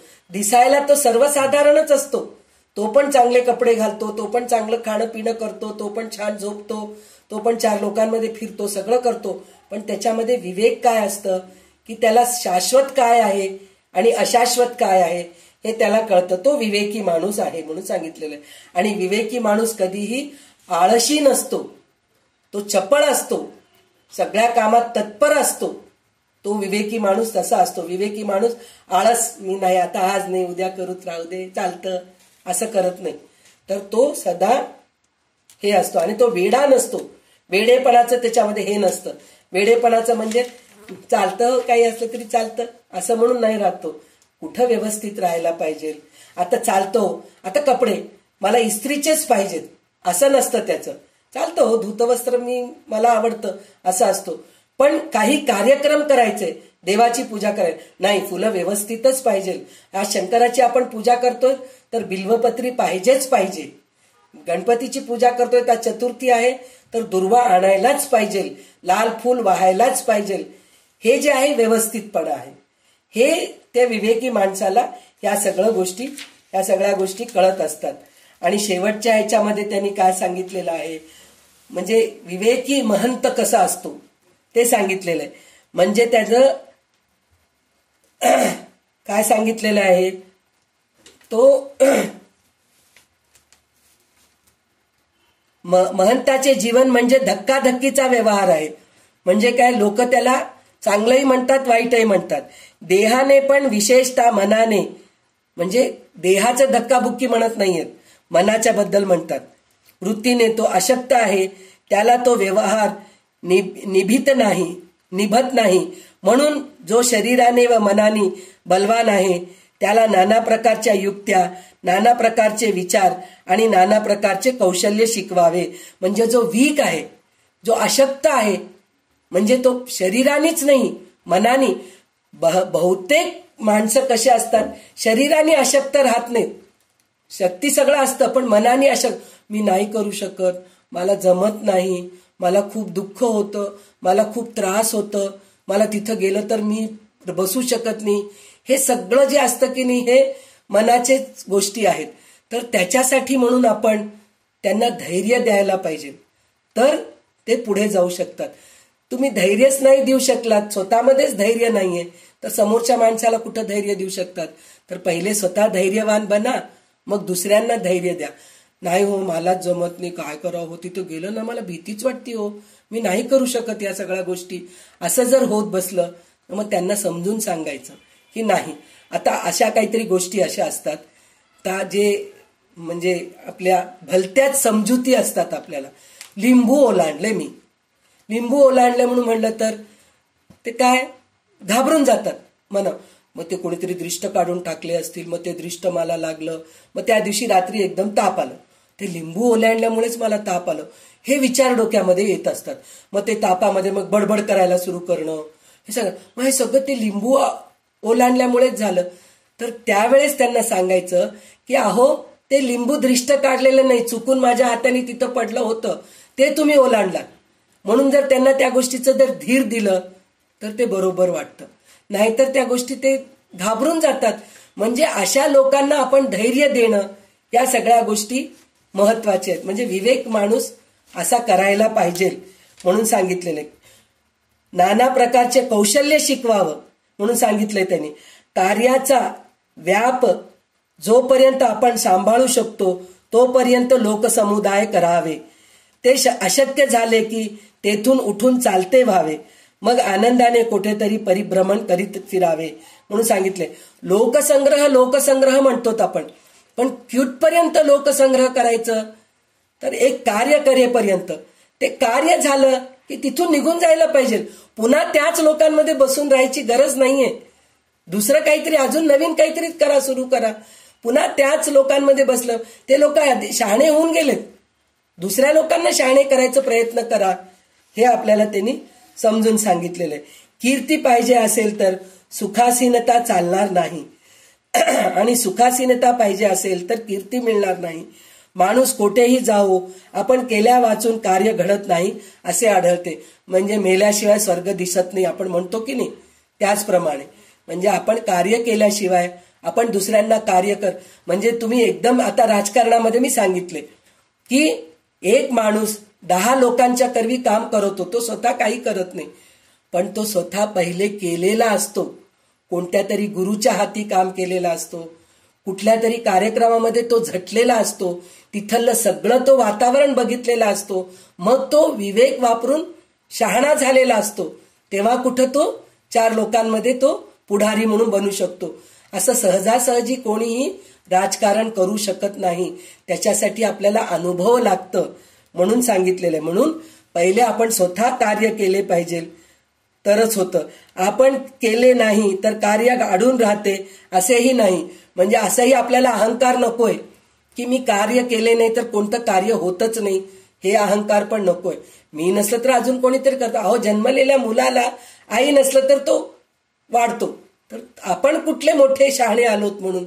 आईचं दूध नाही ते मुलाला आईचं दूध सुद्धा मिळालं नाही हो, पण आज बघा कुठपर्यंत गेला, 4 लोकांना जेव घालतो, एवढी त्याची प्रगती वाढली आहे पा, असं म्हणून म्हणतात. म्हणजे कोणाचंही कोणा वाचून काहीही अडत नाही. होणार जे होणार असते ते होऊन जाते. शक्तिहीन व सामर्थ्यहीन मनुष्य प्राणी मात्र नेहमी निमित्ताला पुढे असतो. म्हणजे तिथं आपण फक्त निमित्त असतो. आता म्हणतो ना, तुम्हाला सगळ्यांना दासबोध ऐकायचं, हे तुमच्या नशिबात लिहिलेलंच आहे, तुम्ही पूर्वसुकृती केलेला आहात. जर मी नाही सांगितले तर दुसरे कोणीतरी सांगितले असते तुम्हाला दासबोध. मी नाही जर तुमच्या ग्रुपमध्ये राहिले नसते तर दुसरे कोणीतरी अजून चांगलं, माझ्यापेक्षा चांगलं सांगणारे सुद्धा कोणीतरी तुम्हाला भेटले असते. कारण ते तुमच्या ह्याच्यामध्येच आहे, तुमच्या नशिबामध्ये लिहिलेलंच आहे की तुम्ही दासबोधचा अभ्यास करणार आहात. भागवत चालत असतं, आज भागवत सांगणारा येऊ शकला नाही तर दुसरा कोणीतरी येतो, भागवत सांगून निघून जातो. हे अशा गोष्टी होतात. म्हणून तिथं अहंकार नको, माझ्याशिवाय काही होत नाही म्हणून. संसार करताना आधीच उत्साह सोडला किंवा मध्येच धीर सुटला तर हा संसार शेवटपणे निभावणे कठीण. तर मी आता ह्याच्या अगोदर सांगितले की नाही, संसार करताना घाबरून जाऊन मी काही करू शकत नाही, माझ्या संसारामध्ये सगळं विस्कटूच लागलंय म्हणून संसार सोडून अरण्यामध्ये जाऊन मी परमार्थ करतो, संन्यासी होतो, हे चुकीचं आहे. तर तिथं हिमतीने 4 लोकांना घरच्याच लोकांना व्यवस्थित बसून समजून सांगून हे करणं चुकीचं आहे. म्हणून आपल्याला पैसे पुरत नाहीयेत असं सांगूनच ते संसार व्यवस्थित करायला पाहिजे. जो माणूस संसारच नीट करू शकत नाही तो परमार्थ काय करू शकतो, हेच विवेक आहे. म्हणून धीर सोडल्याने काही फायदा होत नाही. माणसाला सोसायचे ते सर्व सोसावेच लागते. नाना प्रकारचे विचार आणि नाना प्रकारची मते शहाणा माणूस जाणतो, म्हणजे विवेकी माणूस जाणतो. हे आपल्याला ह्या समासामध्ये कळालेलं आहे.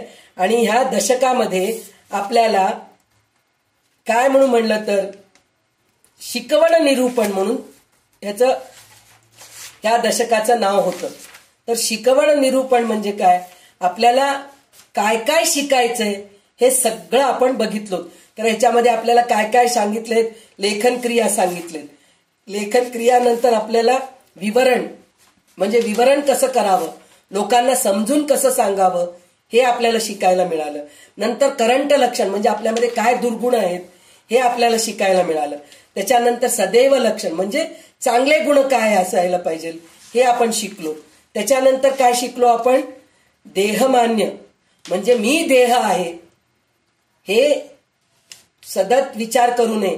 आणि दुसरं, देहानेच सगळं कार्य होतं, तर ते देह किती चांगलं टिकून राहायला पाहिजे या गोष्टीकडे सुद्धा आपण लक्ष द्यायला पाहिजे.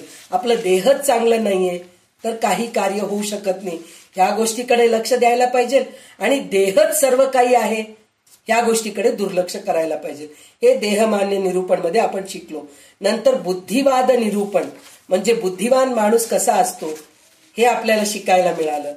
त्याच्यानंतर आपण काय शिकलो की यत्न निरूपण म्हणजे कोणत्या गोष्टीचा प्रयत्न करायला पाहिजे, म्हणजे चांगल्या गोष्टी धरायला पाहिजे आणि वाईट गोष्टी सोडायला पाहिजे, या गोष्टीचा आपण प्रयत्न करायचं शिकलो. नंतर उपाधी लक्षण म्हणजे कसं चांगलं असतं कोणचं वाईट असतं हे आपण बघितलो. त्याच्यानंतर राजकारण आणि हे जे काय म्हणतात त्याला विवेक लक्षण दोन्ही एकच आहे. म्हणजे कसं कुठं वागायला पाहिजे या दोन्ही लोकांना कळायला पाहिजे. विवेक म्हणजे राजकारणी माणूस विवेकी असतो म्हणूनच तो राजकारणी बनू शकतो. तर हे सगळं आपल्याला शिकवण मिळालंय या दशकामध्ये. तर आज आपण इथे दशक संपवतोय आणि आता नवीन दशक सुरू करतोय, 20वा दशक. तर आज 20वा दशकामध्ये किती समास पूर्ण होतील हे माहित नाही, पण आज आपण बघूया किती होते ते. पण सुरुवात तर करूया. तर ह्या दशकाचं नाव पूर्ण नाम दशक आहे, म्हणजे आता पूर्ण संपत आलंय, 20वा दशक आहे. तर ह्या 20वा दशकामध्ये आपल्याला काय काय शिकायला मिळणार आहे हे आपण आता बघूया. म्हणजे काय आहे 20व्या दशकामध्ये, तर सर्वात सुरुवातीला काय आहे, पूर्णापूर्ण निरूपण आहे. नंतर काय, सृष्टी त्रिविध लक्षण निरूपण आहे. सूक्ष्म नामाभिधान निरूपण आहे. नंतर आत्मनिरूपण आहे. मग चत्वार जिनस आहे. मग आत्मागुण निरूपण आहे. मग आत्मा निरूपण आहे. मग देह क्षेत्र निरूपण आहे. मग नंतर सूक्ष्म निरूपण आहे. मग नंतर विमल ब्रह्म निरूपण आहे. विमल ब्रह्म म्हणजे काय, ज्याच्यामध्ये मळच नाहीये असं ब्रह्म, ते आपल्याला सगळ्यात शेवटी शिकायला मिळणार आहे. तर आता ह्याच्यामध्ये सगळं सूक्ष्म गोष्टी म्हणजे आतापर्यंत आपण काय जे शिकलो त्याचा आपल्याला आता पुन्हा एकदा एक थोडक्यामध्ये सारांश आहे, हे आपल्याला सगळं पूर्ण दशक मध्ये शिकायला मिळतं. तर आता हे काय पूर्ण दशक आहे हे आपण बघूया. तर आज आपण पूर्णापूर्ण निरूपण पहिले घेऊया. तर हे पूर्णापूर्ण निरूपण काय आहे हे आपण बघूया. तर विमलताई सुरू करा. दशक 20वा पूर्ण नाम दशक. समास पहिला पूर्ण निरूपण. श्रीराम. प्राणी व्यापक, मन व्यापक, पृथ्वी आप तेज व्यापक, वायू आकाश त्रिगुण व्यापक, अंतरात्मा मूलमाया श्रीराम. निर्गुण ब्रह्म ते व्यापक, ऐसे अवधेत व्यापक, तरी हे सकल किम काय एक भेद आहे श्रीराम. आत्मा आणि निरंजन येण्याने वाटतो अनुमान, आत्मा सगुण की निर्गुण आणि निरंजन श्रीराम. छोटा संदेही पहिला, तेने संदेह वाढला, अनुमान धरून बैसला, कोण तो कैसा श्रीराम. ऐका पहिली आशंका, अवघा गलबला करू नका, प्रगट करून विवेका, प्रत्यय पाहावा श्रीराम. शरीर पाडे सामर्थ्य पाडे, प्राणी व्याप करी निवाडे, परी पाहता मना एवढे, चपळ नाही श्रीराम. चपळ मन एकदेशी, कोण व्यापकता नव्हे त्याची, पाहता पृथ्वीच्या व्यापाशी सीमा आहे श्रीराम. तैसेची आप आणि तेज, आपण दिसती सहज, वायू चक्र समज एकदेशी श्रीराम. गगन आणि निरंजन, ते पूर्ण व्यापक सगन, कोणी एक अभिमान, तेथे अशी ना श्रीराम. विगुणा आणि कोण क्षोभणी माया, माईक जाईर विदया, आपण एक देशी तया, कोण व्यापकता निवडे श्रीराम. आत्मा आणि निरंजन, हे दोही परे नामाभिधान, अर्थान्वये समतोम, बोलणे करावे श्रीराम. आत्मा मन अत्यंत चपळ, तरी व्यापक नद्येची केवळ, निश्चित अंतःकरण निवळ, सोडून पहावे श्रीराम. अंतराळी पाहता पाताळी नाही, पाताळी पाहता अंतराळी नाही, पूर्णपणे बसत नाही सर्व कधी श्रीराम. पुढे पाहता मागे नाही, मागे पाहता पुढे नाही, कामशब्द व्याप नाही दश दिशा श्रीराम. चहूकडे निशाणे मांडावी, एकसरी पैशी शिवावी, या कारणे समतोन उगवी, प्रत्यय आपणाशी श्रीराम. सूर्याला प्रतिबिंबला, काही दृष्टांत न घडे वस्तूला, वस्तुरूप निर्गुणाला, म्हणजे आहे श्रीराम. घटाकाश मठाकाश, काही दृष्टांत विशेष, सोडू जाता निर्गुणास, साम्यता येते श्रीराम. ब्रह्मीचा अंश आकाश आणि आत्म्याचा अंश मानस, दोन्हीचा अनुभव प्रत्ययास येथे घ्यावा श्रीराम. गगन आणि मन कैसे होती समान, मननशील महाजन, सकल ही जानती श्रीराम. पुढे मागे आहोत ते पडे, पूर्ण गगनास साम्यता घडे, कोण्या प्रकारे श्रीराम. परब्रह्मी अचळ आणि पर्वतासही म्हणती अचळ, दोन्हीही एक केवळ, हे कैसे म्हणाले श्रीराम. ज्ञान अज्ञान विपरीत ज्ञान, दोन्ही कैसे होती समान, याचा प्रत्यय म्हणून करून पाहावा श्रीराम.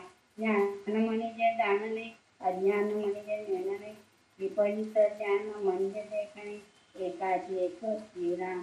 जाणणे नेणणे वेगळे केले, ढोबळे पंचभूतिक उरले, विपरीत ज्ञान समजले, पाहिजे देवी श्रीराम. द्रष्टा साक्षी अंतरात्मा, जीवात्माची होय शिवात्मा, पुढे शिवात्मा तोची जीवात्मा, जन्म देतो श्रीराम. आत्मस्वी जन्म मरण लागे, आत्मस्वी जनन मरण नभांगे, संभवामी युगे युगे, ऐसे हे वचन श्रीराम. जीव एकदेश विचारी झाला विश्वंभरात संसार, ते नाकी श्रीराम. ज्ञान आणि अज्ञान वृत्तीरूपे हे समान, निवृत्तीरूपे विज्ञान झाले पाहिजे श्रीराम. ज्ञाने वडे ब्रह्मांड केले, ज्ञाने वडे वाढविले, नाना विकाराचे वाढले, ते हे ज्ञान श्रीराम. आठवे देह ब्रह्मांडीचे, ते हे ज्ञान साचे, विज्ञान रूप विदेहाचे, पद पाविते श्रीराम. इति श्री दासबोधे गुरु शिष्य संवादे, पूर्णापूर्ण निरूपण नाम, समास पहिला श्रीराम. तर आता इथं जे पूर्णापूर्ण निरूपण म्हणून सांगितलेलं आहे, तर हे काय पूर्णापूर्ण आहे आपण पहिले बघूया. म्हणजे काय, मानवी अनुभवाच्या कक्षात पहिल्या तर त्या 3 आढळतात. कोणचे म्हणून म्हणलं तर पिंडामध्ये आढळणारी जाणीव ही पहिली कक्षा होय. हिला जीव असे म्हणतात. म्हणजे पिंडामध्ये जे आहे, म्हणजे पिंड म्हणजे आपलं हे जे शरीर आहे, याच्यामध्ये जे जाणीव आहे ती पहिली कक्षा आहे म्हणून सांगतात. तिला जीव म्हणतात. म्हणजे आपल्या शरीरामध्ये काय काय आहे हे सगळं आपण कळून घेणं. आणि ब्रह्मांडामध्ये आढळणारी जाणीव ही दुसरी कक्षा, म्हणजे आपल्यामध्ये जे पंचतत्व आहेत, म्हणजे पृथ्वी आप तेज, हे सगळं आपण कळून घेतलो. मग ब्रह्मांडामध्ये पण काय आहे हे कळून घेणं हे दुसरं आहे. आणि हिला शिव किंवा ईश्वर किंवा अंतरात्मा असे म्हणतात म्हणून सांगितलेलं आहे. म्हणजे जे परब्रह्म, जे दृश्यसृष्टीमध्ये जे ब्रह्मांडामध्ये जे दिसतं की नाही ते शिव आहे. पहिलं जे आहे जीव आहे, दुसरं जे आहे ते शिव आहे. या सबंध विश्वाला आवरून त्याच्या पलीकडे अपरंपार असलेली जाणीव ही तिसरी कक्षा होय. म्हणजे हे सगळं काही नाशवंतच आहे, पण त्याच्यानंतर जे उरतं ते परब्रह्म आहे म्हणून सांगितले. ते तिसरी कक्षा होय म्हणून सांगितलेले.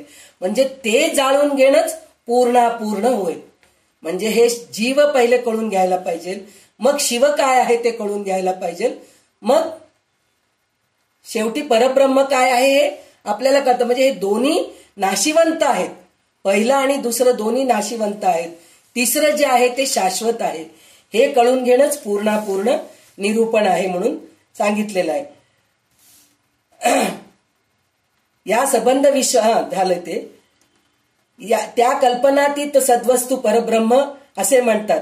जीव अज्ञानी असून सगुण असतो, तर ईश्वर ज्ञानी असून तो सगुण असतो. तो पण सगुणच असतो. जीव तर अज्ञानीच आहे. म्हणजे मला काहीच माहित नाही, खरंच काहीच माहित नाही. मला वाटतं मी खूप शिकले, मी खूप बोलतीये, मला खूप चांगलं सांगता येते. काही नाही, अज्ञानीच आहे. अजून कितीतरी ज्ञान मिळवायचंय तर हे आहे. पण शिव जो आहे, ज्याच्याकडून म्हणजे आता ब्रह्मा जे सृष्टी निर्माण केला तो एकदम ज्ञानी आहे, पण तो पण सगुणच आहे. त्या सगुणाकडूनच सगळे हे सगुण निर्माण झाले की नाही. ब्रह्माच्या संकल्पनेनेच सगळं निर्माण झालेले. शिव निर्माण झालेले आहेत, सगळे दशावतार झालेले आहेत. 22 अवतार भागवतामध्ये सांगितलेले 22 अवतार झालेले आहेत. हे सगळं ब्रह्मांड निर्माण झालेले आहेत. सूर्यमंडळ निर्माण झालेले, नवग्रह जे निर्माण झाले, हे सगळं सगुणाकडूनच निर्माण झालेले. सगुणाकडूनच सगुण निर्माण झालेले आहेत. पण ज्ञान व अज्ञान याच्या पलीकडे असणारे परब्रह्म गुणरहित आहे. त्याला गुणच नाहीये. म्हणून आत्मा जोपर्यंत द्रष्टा आणि साक्षी आहे तोपर्यंत तो सगुण असतो. म्हणजे मी बघतोय, मला कळतंय म्हणून जे म्हणतो की नाही आपण, हे सगळं सगुणच आहे. पण मला काही देणं घेणं नाहीये. सगळं काही परमेश्वर करतोय. म्हणून मी काहीच करत नाहीये, तिथं अहंकारच नाहीये. तेव्हा ते परब्रह्माची जाणीव होते. ते एक प्रकार आहे. दुसरा एक प्रकार, सगळं काही मीच करतोय. कोण परमेश्वर आहे, कोण परब्रह्म आहे, सगळं माझ्या मनाप्रमाणे होऊ लागले. हे पण एक प्रकारचा अनुभूती आहे. म्हणजे अहम ब्रह्मास्मी. म्हणजे अनुभूती ह्या प्रकारचे सुद्धा असतात. मी आहे म्हणून हे सगळं जग चालू आहे. इथं अहंकार नाहीये. पण मी आणि परब्रह्म वेगळे नाहीयेत ना.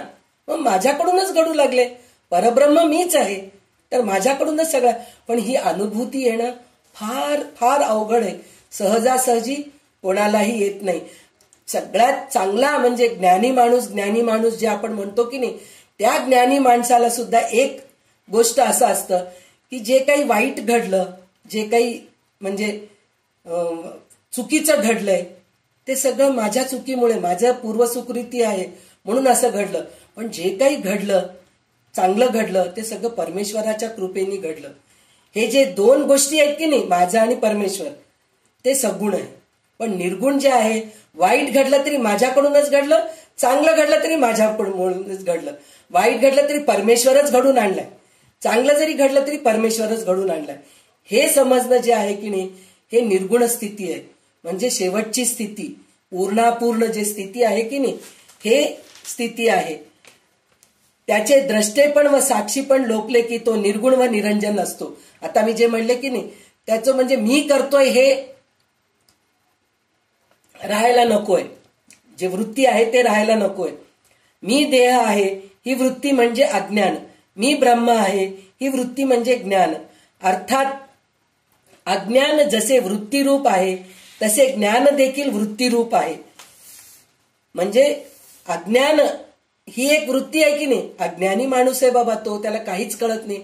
तसंच ज्ञानी माणूस सुद्धा, त्याला सगळं काही कळतं. दोन्ही वृत्तीच आहेत, वृत्तीरूप आहे. मनाचे उन्मन झाले की ज्ञानाचे विज्ञानात रूपांतर घडते आणि संपूर्ण निवृत्ती होते. तेथे वृत्ती उरत नाही. म्हणजे इथं ज्ञानही नाहीये, विज्ञानही नाही, मला काहीच माहित नाही, ही वृत्ती आहे. ही वृत्ती म्हणता येत नाही तिथं. हे सारे दृश्य विश्व ज्ञानवृत्तीमधून निर्माण झालेले आहेत. म्हणून त्याच्या व्यवहारामध्ये योजना आणि व्यवस्था आढळतात म्हणून सांगितलेलं आहे. म्हणजे हे सगुणापासूनच निर्माण झालेलं आहे आणि सगुणातच पुन्हा ते निघून जाणार आहे आणि शेवटी परब्रह्म एकच उरणार आहे. हे जे ज्ञान होतं ते पूर्ण निरूपण आहे म्हणून सांगितलेलं आहे. तर ह्याच्यामध्ये आता एक प्रश्न विचारले, कोण श्रोत्यांनी विचारलेले. त्यांनी काय सांगितलंय, व्यापकता म्हणजे आता हे जे पंचमहाभूते आहेत की नाही ह्यांचं व्यापकता आहे की नाही. म्हणतो ना, पृथ्वी सर्वत्र व्यापलेली आहे, पाणी सर्वत्र व्यापलेलं आहे, वारा सर्वत्र व्यापलेला आहे असं आपण म्हणतो. पण हे सगळे नाशवंत आहे. हे प्रश्नाचं उत्तर आहे. तर त्यांनी काय म्हणलं, हे व्यापकता कोणचं, हे निर्गुण आहे की सगुण आहे असं विचारतात. पण हे व्यापकता जे आहे की नाही हे विशाल आहे. व्यापकता वेगळं, विशाल वेगळं. म्हणजे पृथ्वी विशाल आहे, आपाचं म्हणजे समुद्र, नदी हे विशाल आहेत, डोंगर पर्वत हे विशाल आहेत. वाऱ्याचे तर विशालता आपण हेच करू, कुठं पहा तिथं वारच आहे. आकाश पूर्ण ठिकाणी विशाल आहे. पण हे सगळं जे आहे ना नाशवंत आहे. विशाल हे सगळे विशाल आहेत, पंचमहाभूते जे आहेत की नाही हे सगळे विशाल आहेत. पण व्यापकता जे आहे की नाही परब्रह्म आहे. म्हणजे हे जर सगळं जे काही बुडलं म्हणजे जे लय होऊन गेलं जे शेवटच्या काळी, पण परब्रह्म हे शाश्वत आहे असं म्हणून आपल्याला कळायला पाहिजे, हे सांगितलेलं आहे. तर प्राणी व्यापक आहे, मन व्यापक आहे. त्याचप्रमाणे पृथ्वी, आप, तेज, वायू, आकाशी पंचमहाभूते आणि त्रिगुण म्हणजे अष्टधा प्रकृती, अंतरात्मा व मूळ माया ही सारी तत्वे व्यापक आहे. प्राणीपणाने व्यापक आहे. उदाहरणार्थ काय सांगितलेलं आहे, माणूस म्हणला की सर्वकाली व सर्व ठिकाणी सर्व माणसे माणुसकीच्या दृष्टीने माणूसपणाने सारखीच असतात. म्हणजे सगळे माणसांची वृत्ती कमी जास्त असतं, पण आहे सगळ्यांमध्ये सगळे वृत्ती असतात. तोच नियम मनाला लागू पडतो. बाकीची तत्वे व्यापक आहेत हे तर उघडच आहे. म्हणजे बाकीचं सगळं जे तत्व आहे पृथ्वी हे सगळं व्यापक आहे हे माहीत आहे. निर्गुण परब्रह्म देखील व्यापक आहे.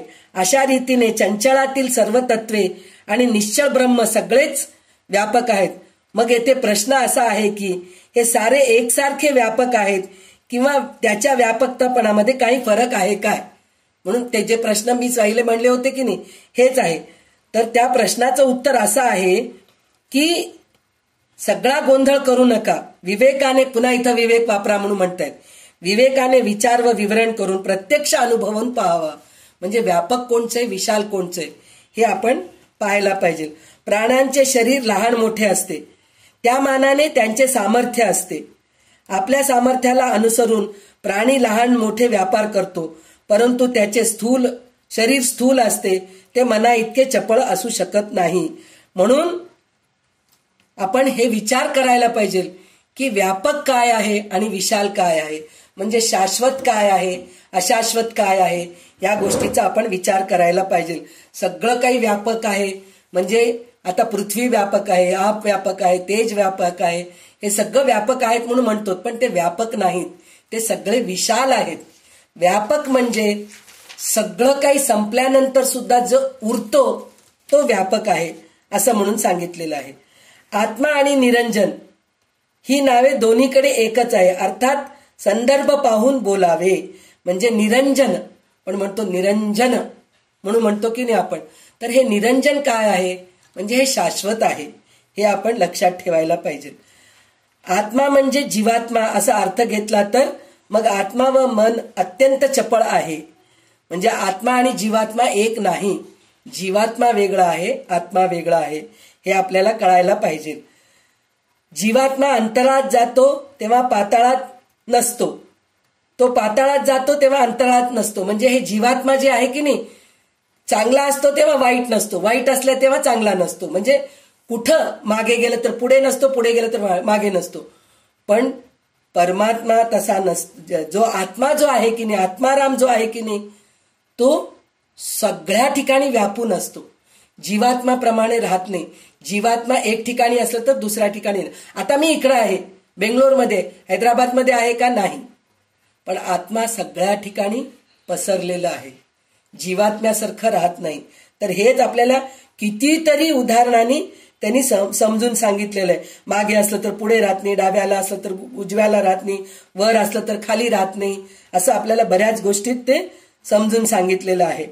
आणि त्याच्यामध्ये अजून एक गोष्ट काय सांगितलेलं आहे त्यांनी, की आकाश परब्रह्माचा अंश आहे आणि मन आत्म्याच्या अंश आहे म्हणून सांगितलेलं आहे. असे जरी आपण म्हटले तरी आपली खात्री पटण्यास दोन्हीचा अनुभव आपण घ्यावा.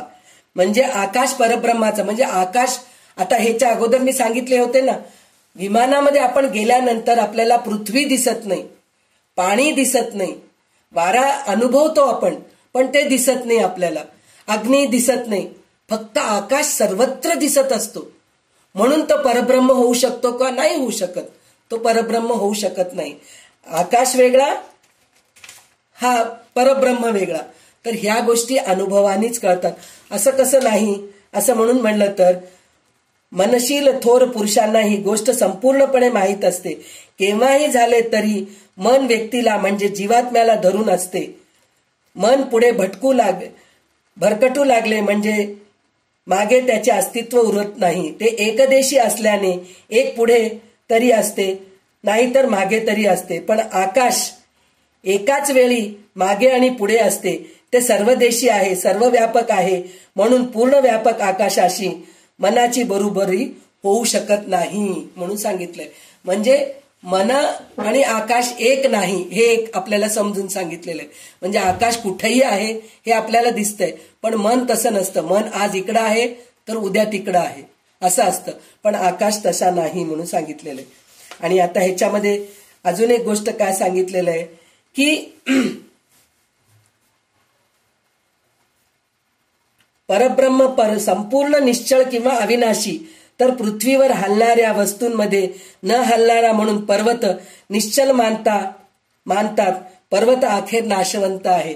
म्हणजे निश्चळ आपण म्हणतो की नाही, आता स्थावर जंगम म्हणून जे म्हणतो की नाही आपण, तर ते त्याच्यामध्ये एक हलणार वस्तू आणि एक न हलणार वस्तू.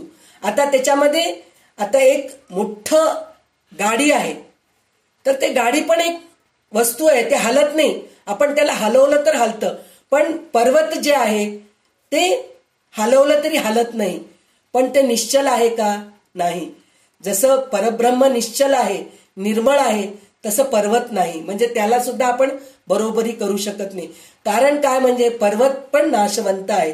उद्याच्या दिवशी जर प्रलय आलं तर ते पर्वत सुद्धा बुडणार आहे. हे आपण समजून घ्यायला पाहिजे म्हणून सांगितलेलं आहे. आणि त्याच्यानंतर अजून एक गोष्ट काय सांगितलेलं आहे की वास्तविक अंतरात्मा द्रष्टा आणि साक्षी आहे. तो सर्व पिंडांमध्ये समान आहे. एका पिंडापुरतं पाहिला म्हणजे त्यास जीवात्मा म्हणतात.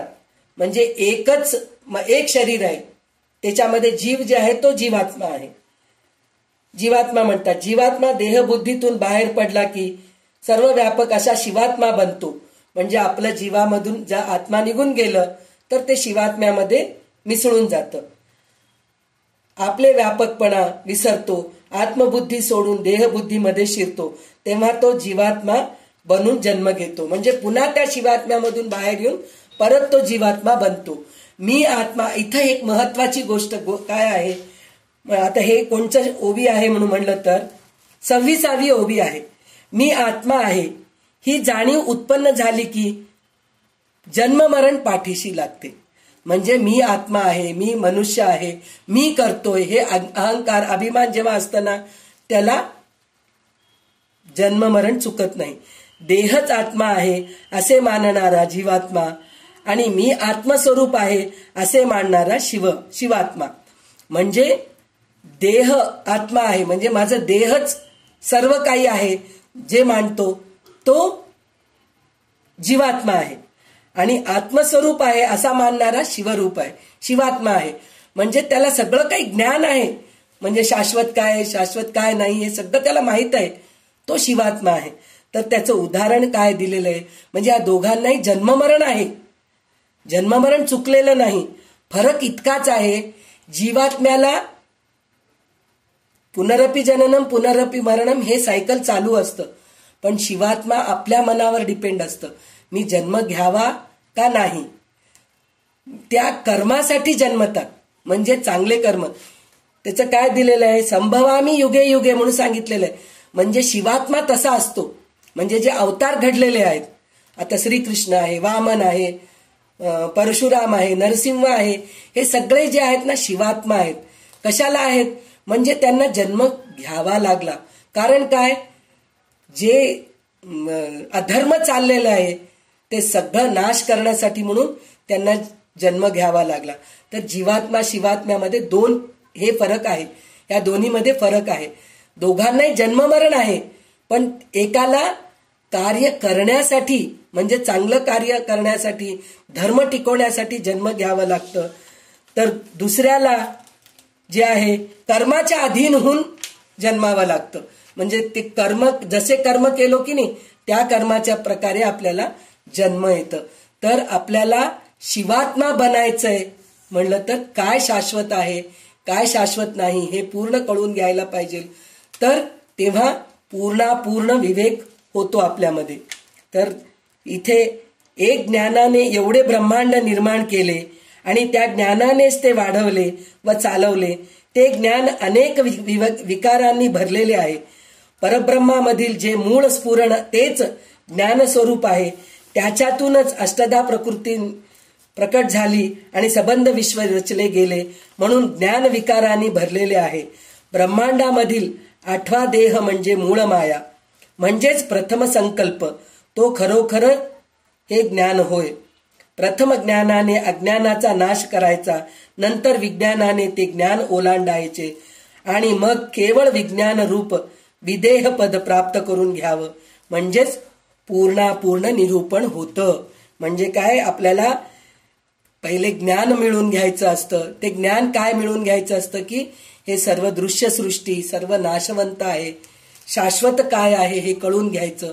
हे सगळं कळून घेतलो म्हणलं तरच आपण पूर्ण विवेक मिळालं असं कळतं. पण हे आपल्याला असं वाटतं की मला कळालंय हे सगळं नाशवंत आहे म्हणून कळालंय, पण त्या नाशवंतासाठी पुन्हा आपण अडकतो की नाही.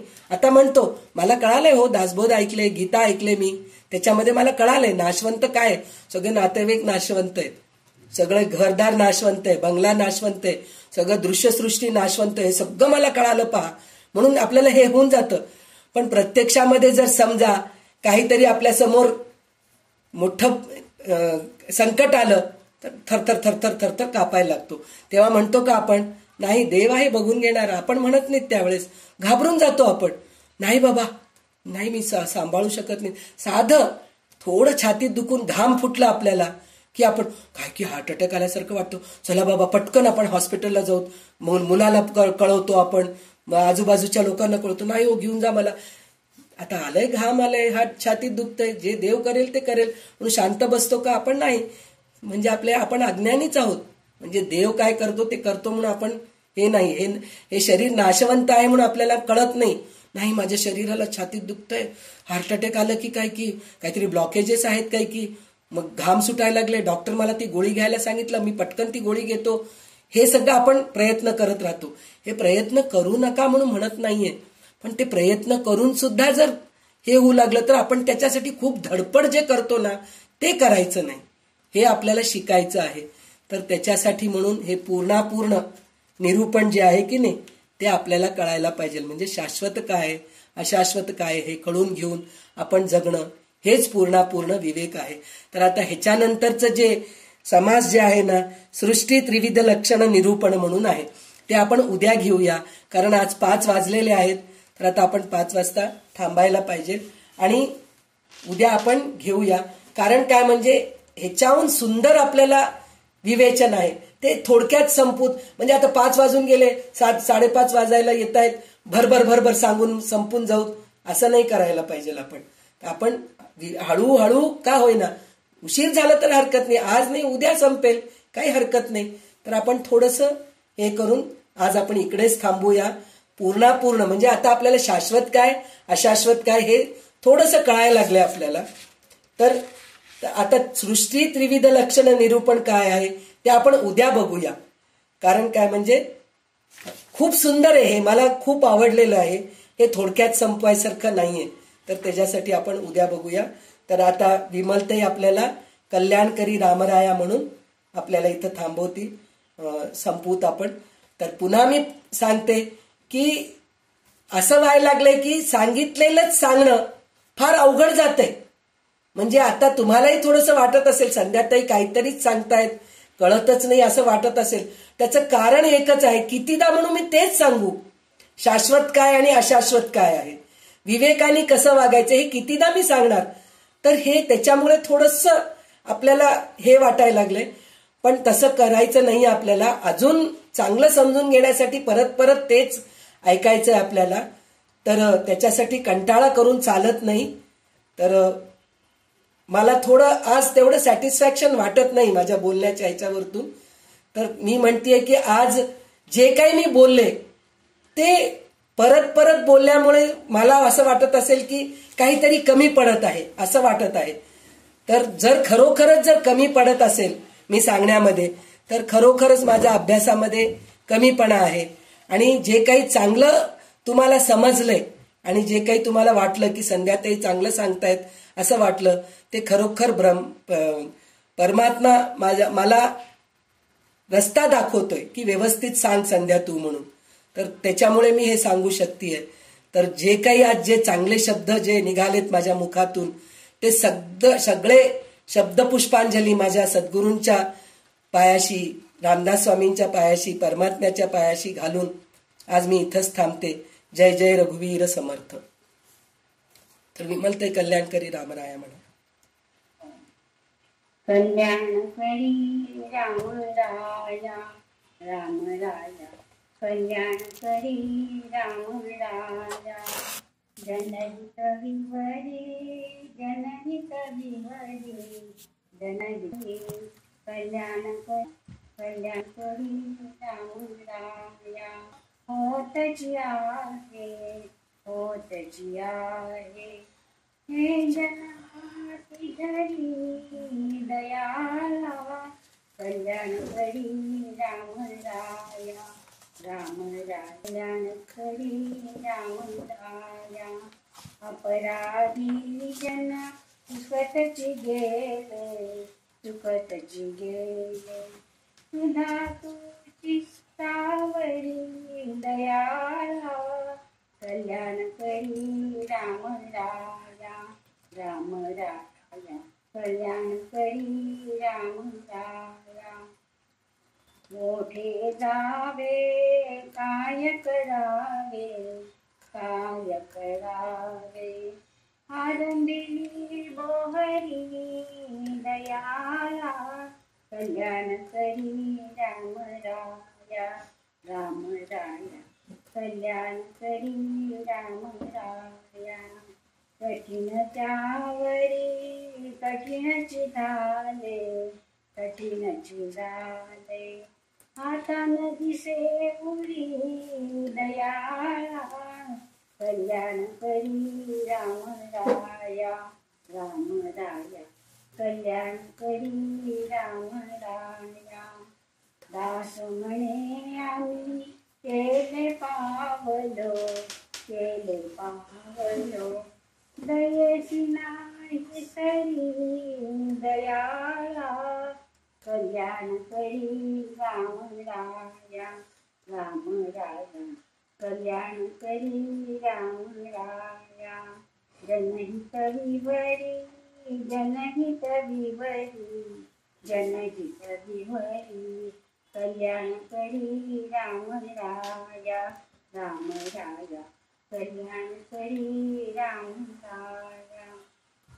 सदा सर्वदा योग तुझा गळावा, विजय कारणी देह माझा पडावा, उपेक्षू नको गुणवंता अनंता, रघुनायका माकडे ही आता. जय जय रघुवीर समर्थ. जय जय रघुवीर समर्थ.